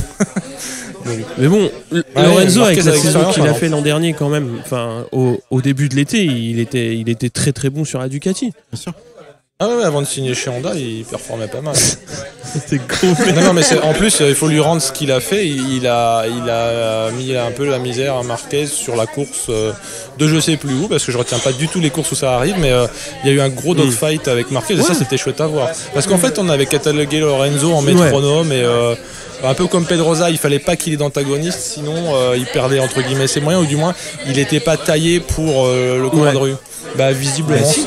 Quel que soit l'avis qu'on a sur Lorenzo, on peut lui reconnaître alors, je sais pas, super pilote, en tout cas on peut lui reconnaître c'est marqué derrière son casque en plus, c'est pas quelqu'un qui bosse et qui à mon avis a fait l'effort chez Ducati de continuer à bosser. C'est ça, on peut lui reconnaître parce que voilà, ça il aurait pu lâcher. Mais je vais le redire, il a gagné des courses avec Ducati, ce que Rossi n'a jamais fait.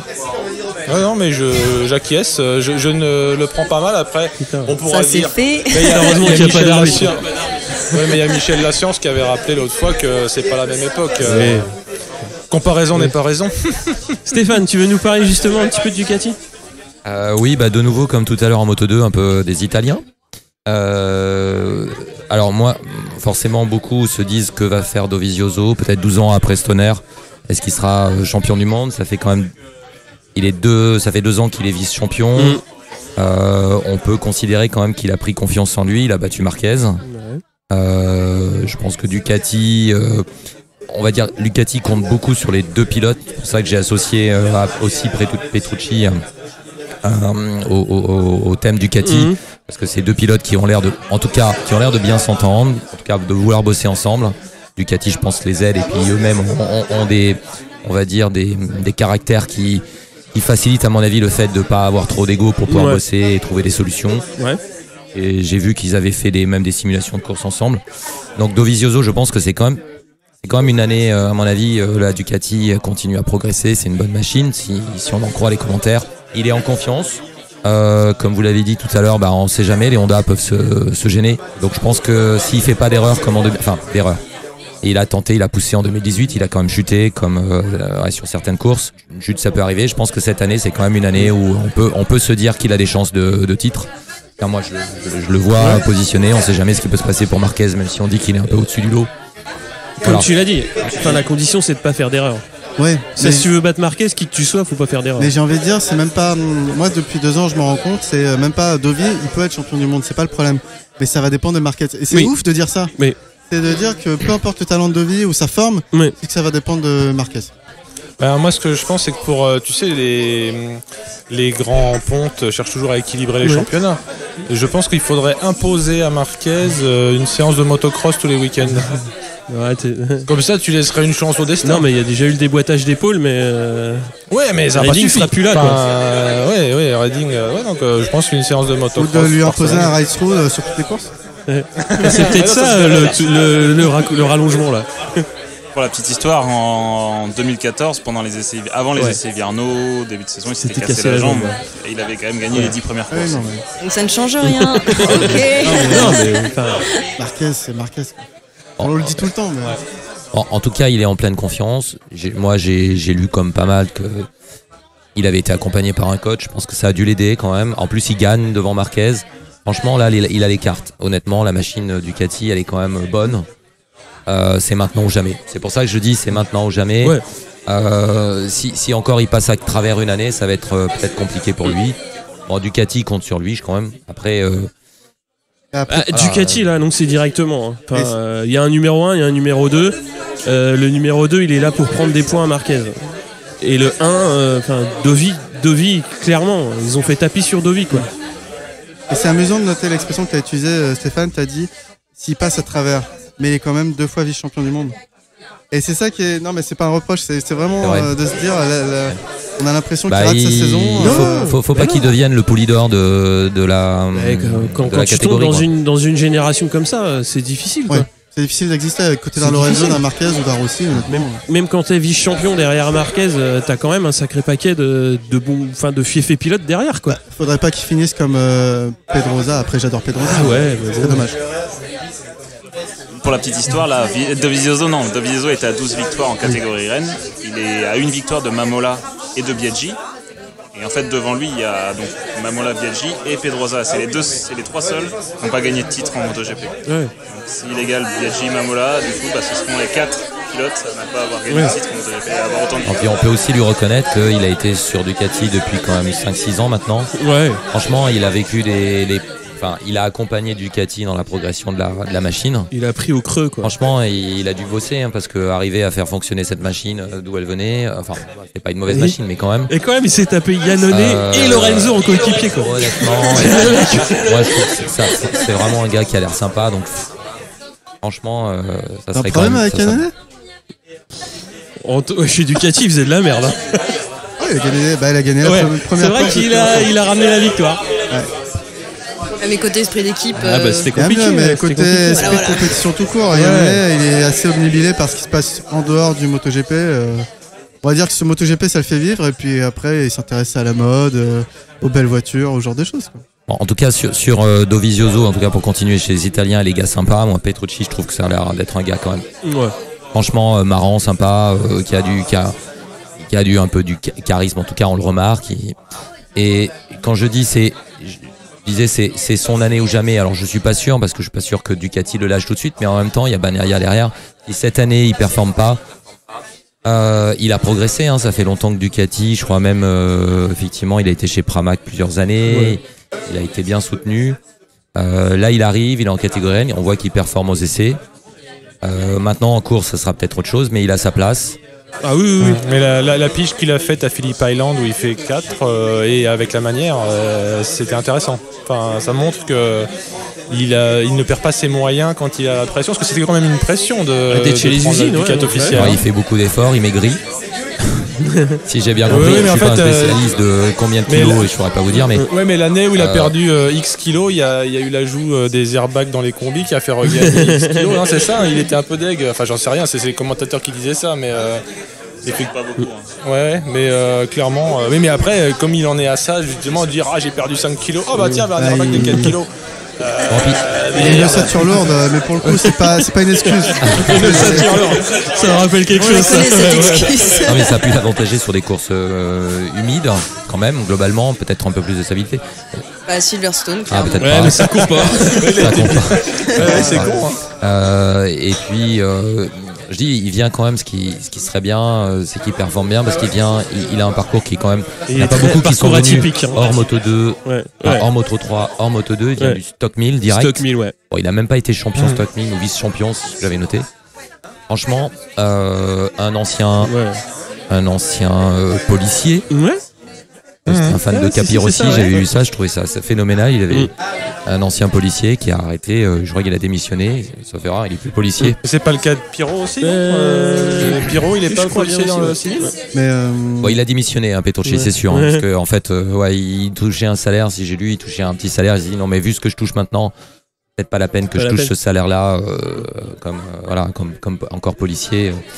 Et donc c'est pour ça que je l'ai mis classé en gars sympa, que j'aimerais vraiment voir performer. Maintenant le voir champion du monde, compliqué. Petrucci, ouais. Ouais, carrément. Ouais. Il a la meilleure moto du plateau, tout le monde le dit. Qu'est-ce qui va se passer avec les jeunes qui poussent derrière ça va être dur, hein. si les rookies comme Bagnaia se mettent à performer aussi. Voilà. Donc je sais pas, la stratégie de Ducati, ça a été de le faire monter. Est-ce que c'est une reconnaissance? Puis de toute façon, ils n'avaient pas d'autre. Ils avaient besoin d'un lieutenant de toute façon. Ils s'entendent bien avec Dovizioso, ils comptent sur lui pour, à mon avis, qu'il y ait des échanges voilà, entre eux pour performer et pour faire progresser et se donner des trucs. Donc je pense que c'est quand même bien pour lui et voilà, qui performe maintenant. Vous l'avez dit tout à l'heure, de toute façon Ducati, on avait un peu marre de Gardego dans le paddock. Donc Iannone c'était bon, Lorenzo c'est bon. On veut un mec qui bosse pour le team et pour le pilote numéro 1. Je pense qu'ils l'ont trouvé. Par contre, c'est un peu une année à la con pour lui, pour Petrucci. Parce qu'en fait, s'il performe pas, il risque l'année prochaine de se retrouver sans team.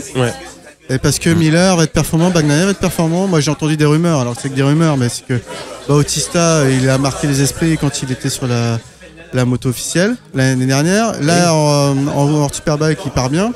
Potentiellement, s'il faut faire revenir quelqu'un, ce serait lui, tu vois. Non, mais je veux dire, Petrucci, dans une année à la con. Petrucci a tout à perdre. Faut qu'il fasse un top 5, je pense, à fin de saison. Faut qu'il joue pleinement son rôle de lieutenant à prendre des points. Bien sûr. Et s'il le joue, de toute façon, on lui demande que ça.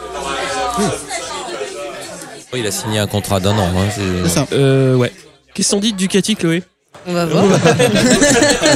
Il n'y a pas une passion comme les mâles alpha, comme ça, et moi-même, qui sont un peu de. Qui sait qu'il y a une Ducati à cette table? En fait, parce que anciennement. Il y en a 3. Je dis, il y en a 3. Non, mais en plus, il faut arrêter aussi les conneries. Enfin, tout le monde sait que c'est pas du tout des Ducati, c'est des protos, c'est des 4 pattes. Mais ça fait plaisir que cette marque-là, en fait, qui a une histoire, une image, pas que inventée, parce que des fois, tu as des marques qui font du storytelling. Ducati, il y a les 70s, il y a tout le Superbike, et c'est des motos, on va dire, de caractère, ça c'est l'aspect marketing, mais c'est des motos très atypiques à conduire. Enfin, parmi les bicylindres, ça fait partie des violentes. Oui. Mais je dirais même plus, bon, il y a Aprilia, mais on sait qu'Aprilia c'est une situation particulière. C'est le seul constructeur européen. L'Europe, c'est quand même le Continental Circus. C'est quand même l'invention de la moto. Et le reste, c'est des Japonais, ils font bien le boulot. Les Japonais, ils ont révolutionné dans les années 70-80 la moto. Clairement, oui, parce que le fait qu'il y ait encore une marque comme ça, alors qu'il n'y a pas du BMW, il n'y a pas de Triumph, il y a plein de marques françaises qui ont disparu, etc. Non, clairement, effectivement, en fait, tout le monde, même moi avant de m'y intéresser, avait l'impression que la moto c'était le Japon et il y avait d'autres marques. Mais en fait, le Japon s'y est mis vachement sur le tard. Si tu prends des marques comme Yamaha, Honda, je dis peut-être une grosse ânerie, mais c'est post-deuxième guerre mondiale en fait. Donc c'est reconstruction du pays. Et par contre, c'est vrai que les Japonais, quand ils se mettent à faire un truc, mécanique comprise, ils y arrivent bien, on va dire, pour être poli. Mais non, c'est... Ducati, il y a un affect pour la marque qui est indéniable. Et aussi, il faut le reconnaître que comme ils sont en Superbike, il y a cette espèce d'infiltration de la marque via le Superbike avec des vraies motos. Même si Superbike, on sait très bien qu'elles sont super tapées, les bécanes. C'est pas du super stock, mais il y a une paternité en fait, ou un espèce de cousin. C'est un cousin un peu transgénique, quoi, le Superbike. Et quand on aime ces machines-là, en fait, on prend les années 999, plus tard en 1098, c'est des bécanes que tu peux croiser sur la route. Par contre, c'est vrai que les MotoGP, c'est des motos, c'est comme les Formule 1. Ça n'a rien à voir. Sauf que physiquement, ça ressemble plus à une MotoGP qu'une Formule 1, une Twingo, quoi. C'est-à-dire qu'il y a moins de différence entre une moto 1000 que tu achètes dans le commerce et un proto MotoGP que effectivement ta Twingo, ta Smart et une Formule 1, c'est sûr. Oui, même en ayant l'œil d'ailleurs, il faut quand même se connaître pour savoir que c'est pas des motos que tu peux croiser, les MotoGP. Je crois qu'il y a un mec qui s'est acheté une Ducat à 60 000 balles, là, un routier, je sais pas si tu avais suivi l'affaire, non, qui s'est offert une réplica MotoGP. Mais je pense qu'il l'a fait pas rouler. Tu regardes que quand les teams se retirent, notamment, il y avait le team Tenket qui s'est arrêté cette année en Superbike, ils revendaient leur Honda. Ils revendent matos. Bon, pas avoir les moyens, mais je veux dire, pour 100 000 euros, tu te payes une Superbike. Une Superbike, c'est pas donné. Tu sais pas la régler, mais t'as une Superbike. Tu peux rouler plus ou moins sur route avec, tu peux rouler en tout cas sur circuit et te prendre pour aussi. En voiture, on voit pas ça. De qui tu voulais nous parler d'ailleurs donc moi vite fait, Marquez on en a parlé vite fait et ils sont toujours là cette saison, mais surtout Rossi pour moi, est-ce que ça va être l'année de trop? Je lance le pavé dans la mare et je précise mon sujet. Donc l'année de trop dans le sens pas qu'il ne mérite pas sa place au MotoGP, mais l'année de trop en disant peut-être qu'il va sortir du top 10 cette année. Du combien? Du top 10. T'es ouf toi. Il y a quoi dans ta bière? Non mais plus avant de sortir du top 10, il faut que son coéquipier passe devant. Je crois que sur les essais, il était devant. Mais les essais, c'est à la fin du bal qu'on peut les essais et la course pour Rossi, c'est quand même... mais Rossi... Déjà, c'est un gars du dimanche. Effectivement, le premier cran, ça va être d'être surpassé par son coéquipier. Et je te rejoins, ça sera peut-être cette année. C'est ce qu'on avait dit déjà il y a 2 ans. On s'est dit, putain, Vignales, il est fort. Rossi va peut-être devenir un petit peu numéro 2. Et on a vu sur les 2 saisons, il prend la mesure. Mais cette année, on va voir. Oui. Ouais. Mais moi, quitte à radoter par rapport à un précédent podcast, dans une interview, Rossi disait qu'il préférait faire l'année de trop que l'année de pas assez, au sens où il citait des sportifs qui avaient fait des comebacks parce qu'ils avaient le seum, comme disaient les jeunes, parce que Jordan, on en parle, je m'en vais pour plein de raisons. Lui, il préfère ne pas avoir de regrets, et il est conscient qu'il est en train de s'étioler. Mais de toute façon, il ne faut pas de grand clair pour le voir, mais peut-être qu'il va faire un coup de jarnac sur une course à la Goupil argentée. Mais je pense que même s'il se l'avoue pas officiellement, il sait bien qu'il n'a pas le même bagage physique que les autres. Mais sur une saison, si la YAM n'est pas à la ramasse, pourquoi est-ce qu'il n'arriverait pas Oui, d'ailleurs, l'année dernière, il a très bien fait l'épicier. Hein. Il n'est pas tombé. Enfin, il est peu tombé. Parce que c'est la fin de saison, elle est gâchée par des chutes. Et il peut faire un meilleur résultat si la fin de saison se passe mieux. Il y a 2 et 3 ans, il a fait 2, sauf erreur. Donc c'est pas. Mais bon, là je le défends. C'est plus pour le sport, enfin pour la discipline. Mais je suis pas aveuglé par Et par ailleurs, je suis aussi conscient que j'adule ce gars-là aussi beaucoup pour son palmarès. Parce que finalement, en termes de spectacle et de baston, il n'y en a pas eu des masses initiées par Rossi depuis quelques années. Bah attends, il n'a pas gagné de course, enfin sauf Marquez quand il tamponne Marquez en passant par le bac à sable à Assen. Sepang, attends, il y en a une. Sepang il tombe. Non mais je te parle quand il gagne, de gagner avec le panache. Gagner. Non, je te parle de gagner en faisant le show. Ouais. C'est comme quand il tamponne Giberno, il y a des lustres. Les motos elles sont trop franches. Et voilà en fait. Ou alors t'as le bac à sable Laguna Seca ou le bac à sable à Seine. Souviens-toi quand Marquez a voulu faire ce qu'il avait fait à Lorenzo. Rossi il fait tu me tamponnes, moi je prends le bac à sable, je t'emmerde. Et il a pas été pénalisé à l'époque. Après ça fait encore débat peut-être, mais ça avait fait débat à l'époque, oui. Mais en même temps, je sais pas si tu te souviens de la scène, on vous l'avez. Marquez fait un inter optimiste, comme moi je fais dans les jeux vidéo quand j'ai plus du tout la place. Je me ralentis sur les autres à Gran Turismo, tu vois, dans ta gueule. Il a fait ça, sauf que Rossi il a fait d'accord, je tire tout droit. Et je gagne. Oui, mais bon. Donc, mais voilà, c'est ce genre de course. Ça va être un coup de poker. Ouais. Je pense qu'il peut gagner des courses poker, Rossi, cette année. Je vais arbitrer. Ok, peut-être pas top 10, mais est-ce que vous voyez Rossi dans le top 6 cette année? Au championnat? Largement, parce qu'il est malin. Devant un Devis. Non, attends, top 6. Je fais mon top 6. Tu le fais. Marquez, Lorenzo, c'est possible. Dovi. Non. Vous voyez pas Lorenzo aussi dans le top 6. C'est juste pour faire le sale con. Ouais. Moi je mets Cal Crutchlow. Non. Avec la cheville qu'il a en début d'année, ça va être très compliqué. On verra. Non, mais imaginons qu'il soit pas blessé. Ouais, mais il performe beaucoup, mais il démarre l'année, il a pas de cheville. Et je mets même il se met des boîtes. Non, tu peux pas le compter 2 fois. C'est pour ça que après Rossi va sortir du top 10 parce qu'il y a 8 fois de Vignales. Tu nous mets pas Johan. Mais pardon. Excellente question. Johan. Non. Lui, il vise les top 10 et je pense que ça va déjà être dur de viser les top 10. C'est vrai qu'il faut suivre. Est-ce que KTM a les moyens de ses ambitions? En fait, c'est-à-dire que KTM, je pense qu'ils mettent du pognon sur la table. J'en sais rien, j'ai pas les détails des millions. 50. Mais c'est Chloé qui voulait en parler un petit peu de. Excuse-moi. Ah non, mais lançons-le. Vas-y. 50, je sais pas du tout. Pas... J'ai pas demandé à Johan. Il y a peut-être des spécialistes. Moi, j'ai vu un chiffre qui était de 50 millions, Team Usine. C'est la norme. Mais en fait, KTM, on sait que sur l'off-road, c'est des killers. En petite catégorie, si j'ose dire, ils s'en sortent bien. Mais en fait, c'est là. Ils ont tout gagné. Excuse-moi, partout ils sont arrivés, ils ont fini par gagner. Non, mais je suis tout à fait d'accord. Mais est-ce qu'en MotoGP, avoir de l'argent et beaucoup de volonté et beaucoup de compétences va leur sourire? J'espère. Évidemment, ils ont mis du temps pour gagner dans certaines catégories, KTM. En motocross, on les connaît en motocross, mais si vous suivez, aux US, ils ont mis énormément d'années avant d'être premiers. Ouais. Mais par contre, ils y vont et ils continuent à investir. Donc ça veut dire que, à mon avis, ils mettent les moyens.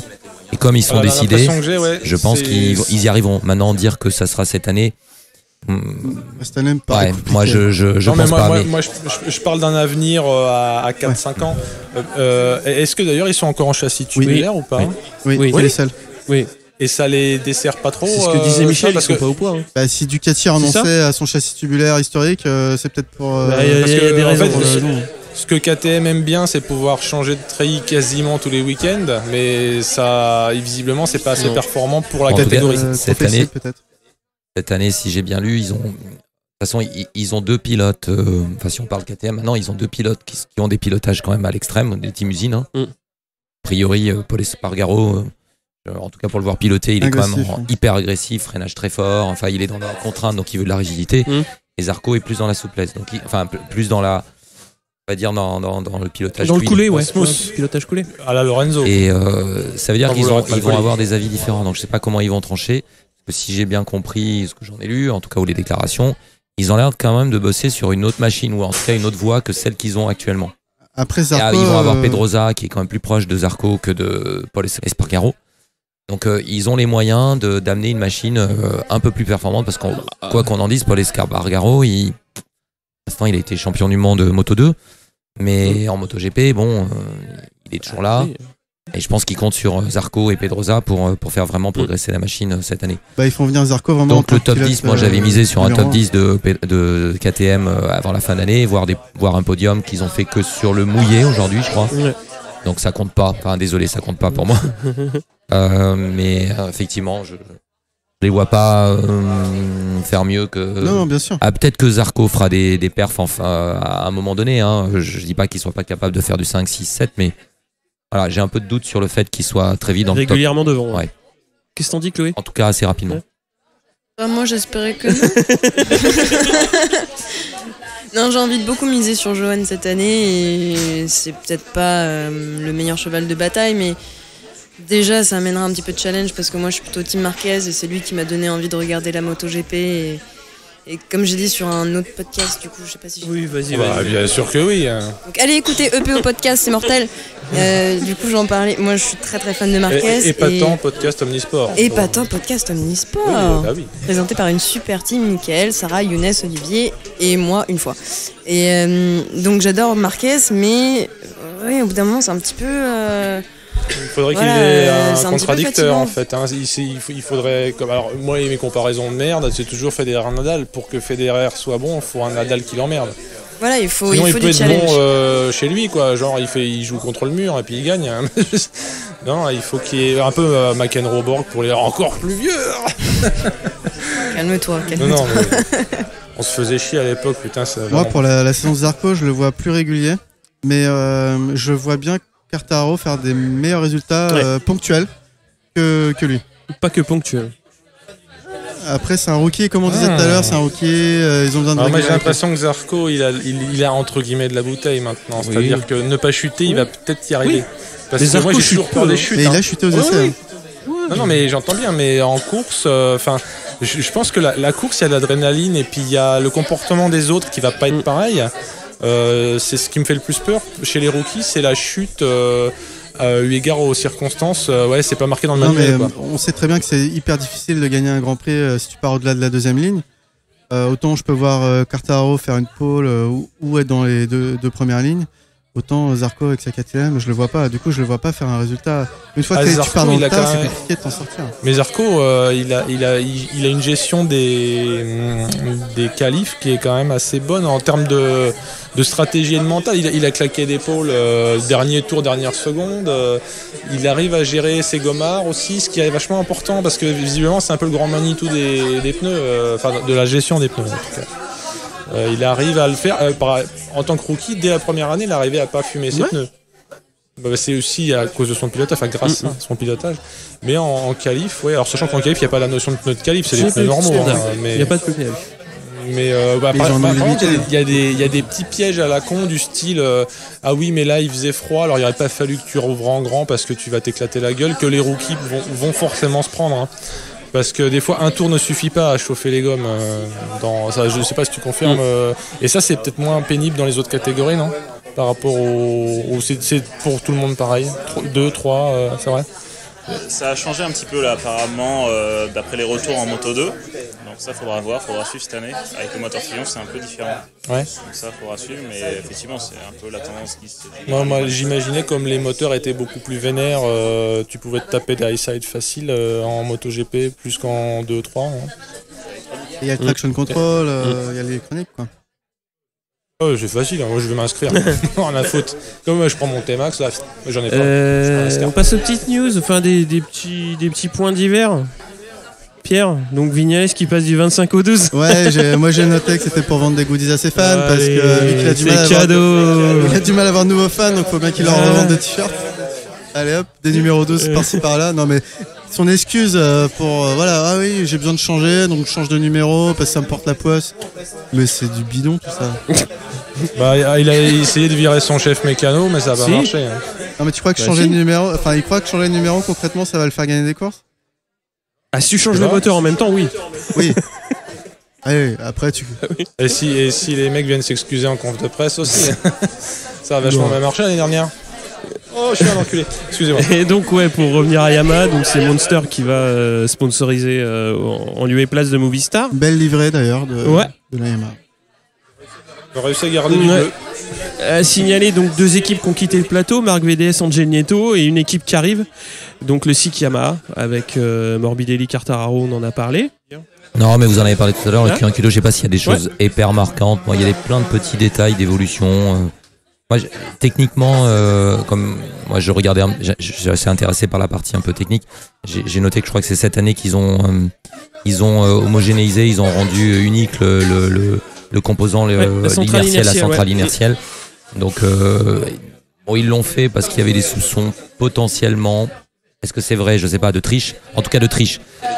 D'adaptation, puisque c'est un composant qui est déporté par rapport au contrôleur. Par rapport à l'ECU général qui lui est standard. Ouais. Et apparemment, c'est comme un composant électronique, il y a du logiciel avec. Et ils auraient pu implémenter des règles de calcul pour être un peu plus précis. Donc l'inertiel, c'est tout ce qui est gyroscope, tout ce qui gère la position dans l'espace. Donc en gros, ils ont fait table rase, il n'y aura plus de débat, ils en mettent un unique. De toute façon, ça va réguler les coups. Ouais. J'ai noté ça. Après, il y a plein de petites choses. Démarrage dans la. Ouais, il faut qu'ils démarrent. Ils ont plus le droit de démarrer dans les stands. Enfin, plein de petites choses. Je sais pas s'il y a des choses marquantes au niveau règlement qui méritent qu'on s'étende là-dessus. C'est hyper spécialisé. Moi, je comprends pas trop. Que ça prenne feu chez. J'ai essayé de suivre, mais les règles, franchement, il faut vraiment se plonger dedans et les voir en pratique. Ah oui. Les règles d'évolution, quand il y a des drapeaux rouges. Il y a des évolutions quand il y a des drapeaux rouges, mais ça a l'air assez compliqué. Franchement, il faut les lire, les regarder. De toute façon, s'il y a un cas qui arrive en cours de saison, on le réexpliquera.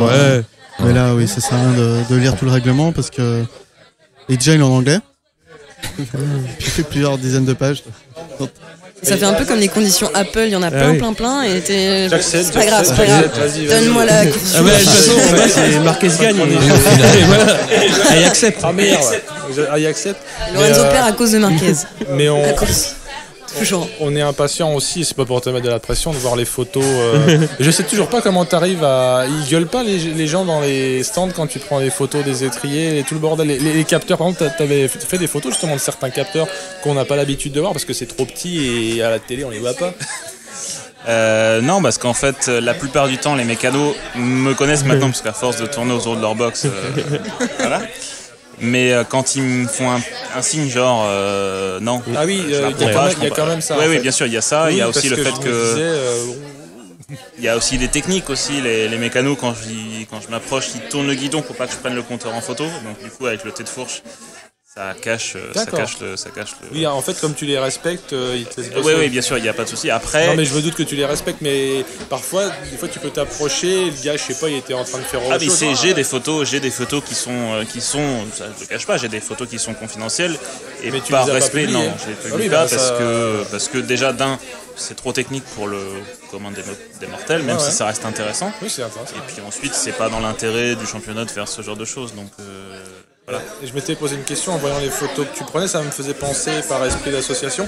Est-ce qu'il y a beaucoup de pièces qui sont réutilisées? Je prends un exemple tout con, un étrier radial Brembo à je sais pas combien de mille.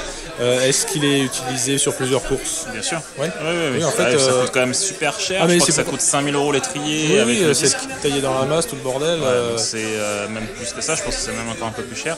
Donc du coup, oui, bien sûr, il y a des pièces qui sont réutilisées. Après, ça dépend des teams aussi. Hein. Si tu prends des teams satellites, économie que les autres. Ils vont les chercher au Concesse du coin. C'est ce qu'a expliqué Quartararo sur la Spec B en fait. La Spec B, il a moins de moteur, donc il lui baisse un petit peu le régime max de manière à ce que le moteur soit plus endurant. Quoi. Je me posais les questions sur les pièces, genre la fourche elle fait pas de course ou plutôt si, tu vois, les chaînes. Alors les chaînes, j'imagine qu'ils les dégagent tout de suite parce qu'elles doivent s'allonger de 2 fois leur longueur entre le début et la fin de la course. C'est Rossi qui avait déraillé en Autriche l'année dernière, si je ne me trompe pas. Ah ouais, en course Non. Ah non, parce que ça m'aurait marqué. Je me déraillé, la chaîne qui avait cassé et donc du coup ça s'était enroulé. Oh putain, c'est évident ça. Mais ça me rappelle le Mugello. Pour finir sur le règlement aussi, j'ai quand même noté, parce que si Thomas il est au courant, j'ai compris que les constructeurs japonais poussaient beaucoup pour faire évoluer, pour qu'ils puissent changer leur moteur en cours de saison au moins une fois. Parce que tous ont rencontré des problèmes, Honda, Yamaha, Suzuki au moins une année.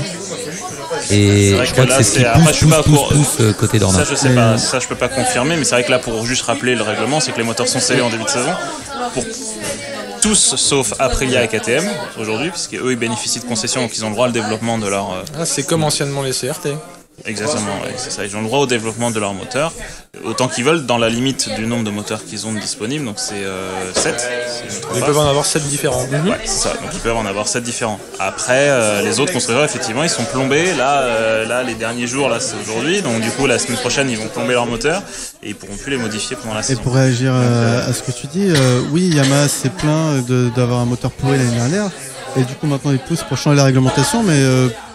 entre autres, Ducati a mangé son pain noir pendant plusieurs années.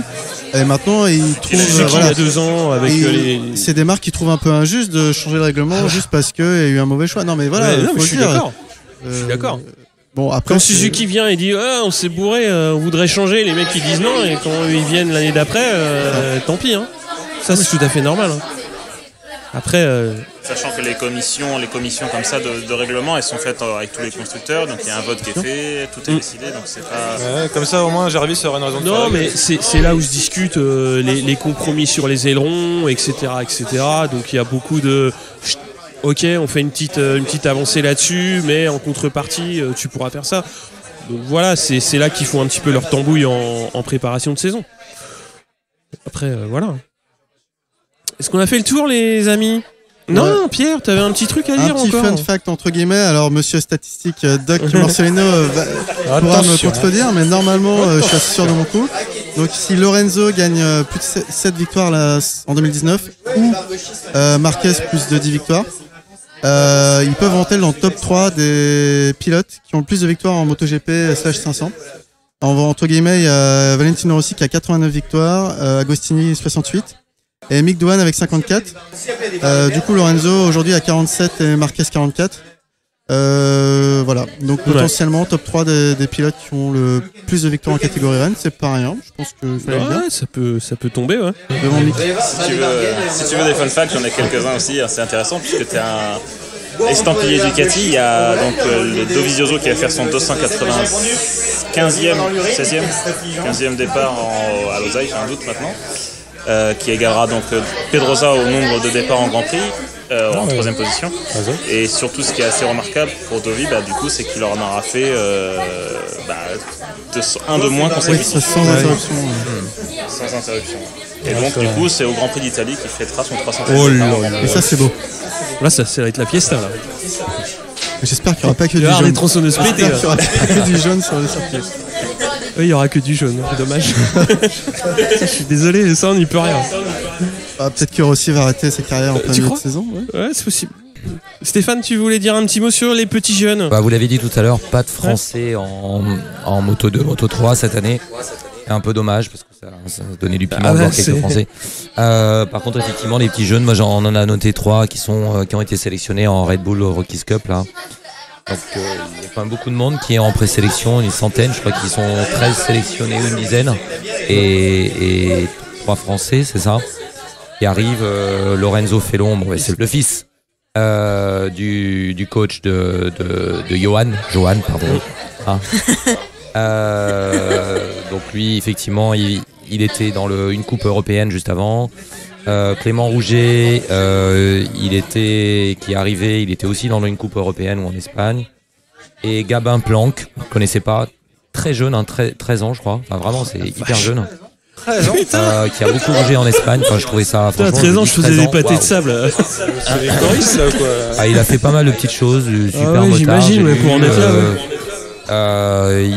C'est un jeune Lyonnais, super motard, etc. Et il se retrouve en Red Bull, donc alors, et j'ai noté aussi que Boll et Claude Michy, l'organisateur de GP de France, et Boll, le président de la fédération française, avaient mis des sous. Enfin, en gros, ils mettent un peu de budget, je pense, pour une filière d'entraînement, de coaching pour deux Français, pour finalement les amener en 2020. Une équipe de France Vitesse. Il y a donc dedans, il doit y avoir Clément Rouget, là que j'ai cité, et un que je connaissais pas, Marceau Lapierre, qui était dans des filières France pré-Moto 3, et qui vont pousser. Et leur objectif, c'est d'en faire au moins monter un, j'imagine, en Moto 3 en 2020. Quoi. Voilà. Donc on peut espérer. Voilà. Après, l'objectif, il est couplé aussi avec Canal, c'est-à-dire tu peux pas avoir en diffusion.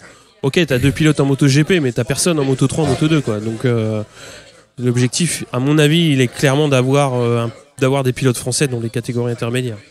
Et puis c'est bien s'ils sont poussés parce que je pense qu'ils ont du talent. Après, il faut effectivement avoir un peu de budget pour les faire monter. Des gens connus comme Michi Boll qui peuvent avoir appuyer des demandes, etc. Donc je pense que c'est bien. Enfin, en tout cas, c'est positif. Après, le projet derrière, il y a pas mal de beaux mondes, notamment Thierry Van Den Bosch qui est un ancien pilote champion en supermoto, qui va coacher cette équipe-là, et Alain Bronek qui est donc team manager du CIP en Moto 3, en mondial, qui va coacher aussi cette équipe-là d'équipe de France Vitesse, qui fait déjà rouler Clément Rouget en ETC, donc en European Talent Cup.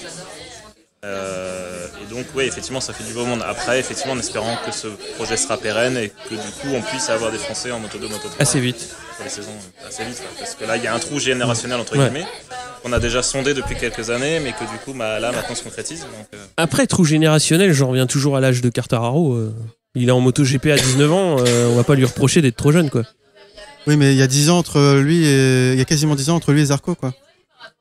Bah ouais, mais il est en GP et il a une moto pour bien y figurer. C'est pas la faute de Quartararo, mais ce que je dis, c'est qu'il y a bien un trou quelque part. Ouais, il y a de toute façon, c'est pas d'aujourd'hui qu'il y a un trou dans la raquette dans la formation des pilotes français, mais ça, c'est un autre débat.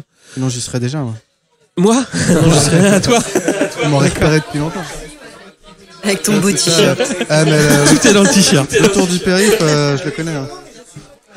Non, plus sérieusement, bon, je sais qu'on pourrait conclure là, mais je voulais vous demander pronostic vainqueur chaque catégorie, chacun. Vous avez un pilote. Allez, pour le jeu. Putain. Comme ça, on va sortir en fin de saison. Je croyais que c'était la semaine prochaine qu'on pronostiquait. Non, c'est pour juste la course du Qatar. Non, comme ça, on se verra chacun comment on a pu se tromper. Le c'est qui en pôle, qui sera en pôle. Alors, moto 3.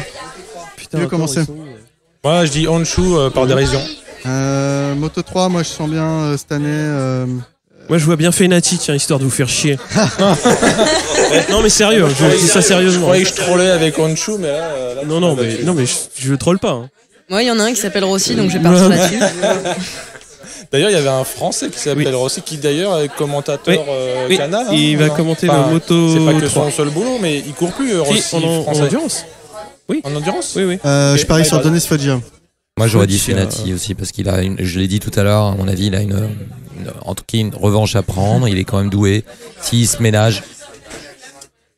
Et c'est les autres le ménage. Romano, si tu nous écoutes, c'est les autres le ménage. Il s'est battu, faut pas oublier qu'il s'est battu pour le titre. Bien sûr. Il y a pas si longtemps. Puis après il s'est battu tout court. C'est vrai. Moto 2. Moto 2.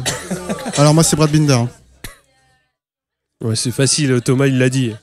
Je l'avais dit avant. Non, c'est Thomas qui l'a dit avant. Non, moi je mets ma pièce sur l'Italie.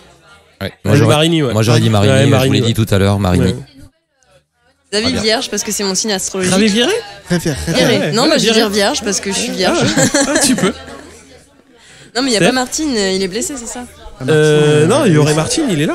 Si, il est là. Moi je mise sur Martine parce que il est rookie, donc ça va être un peu dur. Ouais, mais il a affronté un sumo l'année dernière avec Panache et je pense que ça va lui servir. Un sumo? Ah oui, c'est vrai qu'ils ont fait des conneries avec son Petrucci et son koala. Martine et son sumo. Martine, moi je mise sur Martine. Oh la vache. Pour juste pas dire Marini. En GP? Non mais sinon j'avais l'impression d'avoir copié. Putain, en GP alors là. Ok. Alors en fait, est-ce qu'on fait plutôt sauf Marquez? Ah, bah, tu peux en donner deux alors. Donne-en deux. Qui c'est qui n'aurait pas dit Marquez ici? Donne-en deux. Moi j'allais pas dire Marquez. On parle de MotoGP ou de Moto 2? En champion? Ah bah on va demander son champion Moi, potentiel. si c'est pas Lorenzo, ça n'a pas de sens. Oh. Allez, j'inverse un petit peu la vapeur. Ça troll un peu. Je veux voir ce qu'il va donner. J'espère qu'il va entendre et que ça va lui mettre la pression. C'est pas seulement un grand pilote, c'est un champion. Oui, donc, et c'est un héros national. Malgré la fermeture de son musée. Très humble. Je vous arrête tout de suite ces deux Vizioso. Ah putain. Rossi. Moi je mise sur Dovizioso aussi, mais je voudrais que en espérant que Marquez tombe sans se faire mal, mais. Voilà. D'accord. Non mais il a testé l'épaule, ça va. Le fair play, ça va. Ah, il peut aussi se faire mal. Non, je déconne. Rins. Ouais. Champion du monde MotoGP. Ouais. C'est pas déconnant. Tu serais prêt à mettre 100 balles là-dessus? Non. Non, mais tu sais quoi, en Paris sportif, je joue 50 centimes. Donc 50 centimes sur Rins, ça peut payer la tournée et voilà. avec la cote, je pense que t'arrêtes de Non, travailler. mais Rins. Non, mais Rins, il a montré des super résultats. La Suzuki promet. Ouais, la Suzuki. Non, il a fait des choses. Surtout que sa Brel, c'est pas la meilleure du plateau, même si elle progresse. Non, mais c'est pas une Ducat ou même une Honda. C'est Suzuki. Ils sont, si j'ose dire, s'il y avait deux catégories, ils sont plutôt en haut de la deuxième catégorie que dans les top mais usines. bon, au final, ça va être Marquez. On a dit qu'on excluait Marquez de notre pronostic. Non, mais voilà. Moi, je dis Rossi. Rossi, parce que sur un concours de circonstances, c'est comme les mecs qui sont premiers dans un concours de circonstances. Genre à la Jean-Claude Duss, quoi. Où les gars ils se trompent de date, tu vois, ils sont pas là, donc il est seul à être à l'heure, à Misano. Voilà, problème. Mais Rossi, ce serait beau. Ouais, ça serait beau. Vraiment, ce oui, serait beau. C'est du wishful thinking, c'est tout. Quoi. Dire aussi, mais autant dire Abraham. Enfin, franchement, en termes de probabilité, c'est pareil. En termes de probabilité. Quand même pas. Mais pourtant, tu fais mal à non, mon mais petit Rossi cœur, est là. beaucoup plus talentueux qu'Abraham. Il a une meilleure moto, mais il est, pour moi. Oui, non, il est mais trop loin. champion, mais je le dis parce que c'est un petit. Ah, je me ferais drôle. peut-être insulter. Mes DM sont ouverts sur Twitter. Ouais. Pas les miens. Non, mais- Bon, sur ce, on va clôturer. Merci beaucoup, Chloé. Bah, merci d'être à vous. passée Merci. parler un petit peu moto avec nous. Merci, Stéphane. Plaisir. Merci. Plaisir. Ah, Merci, Thomas est déjà l'agent. reparti dans ses DM à donf, là. Il y a les essais au Il Qatar. regarde les essais Ah, en mais- parallèle, c'est ça? Non, mais en faisant ça, il peut quand même nous reprendre de voler sur exactement. n'importe quelle stat. Ah ouais. Donc, J'ai pas vu hausser le c'est- sourcil quand j'ai parlé de Dovizioso, Petrucci, ça va. Oui, il a fait un petit mouvement d'épaule quand j'ai dit Lorenzo, donc Ouais. c'était pas. c'est la danse de Il a la rien danse de dit, donc l'épaule. ça va.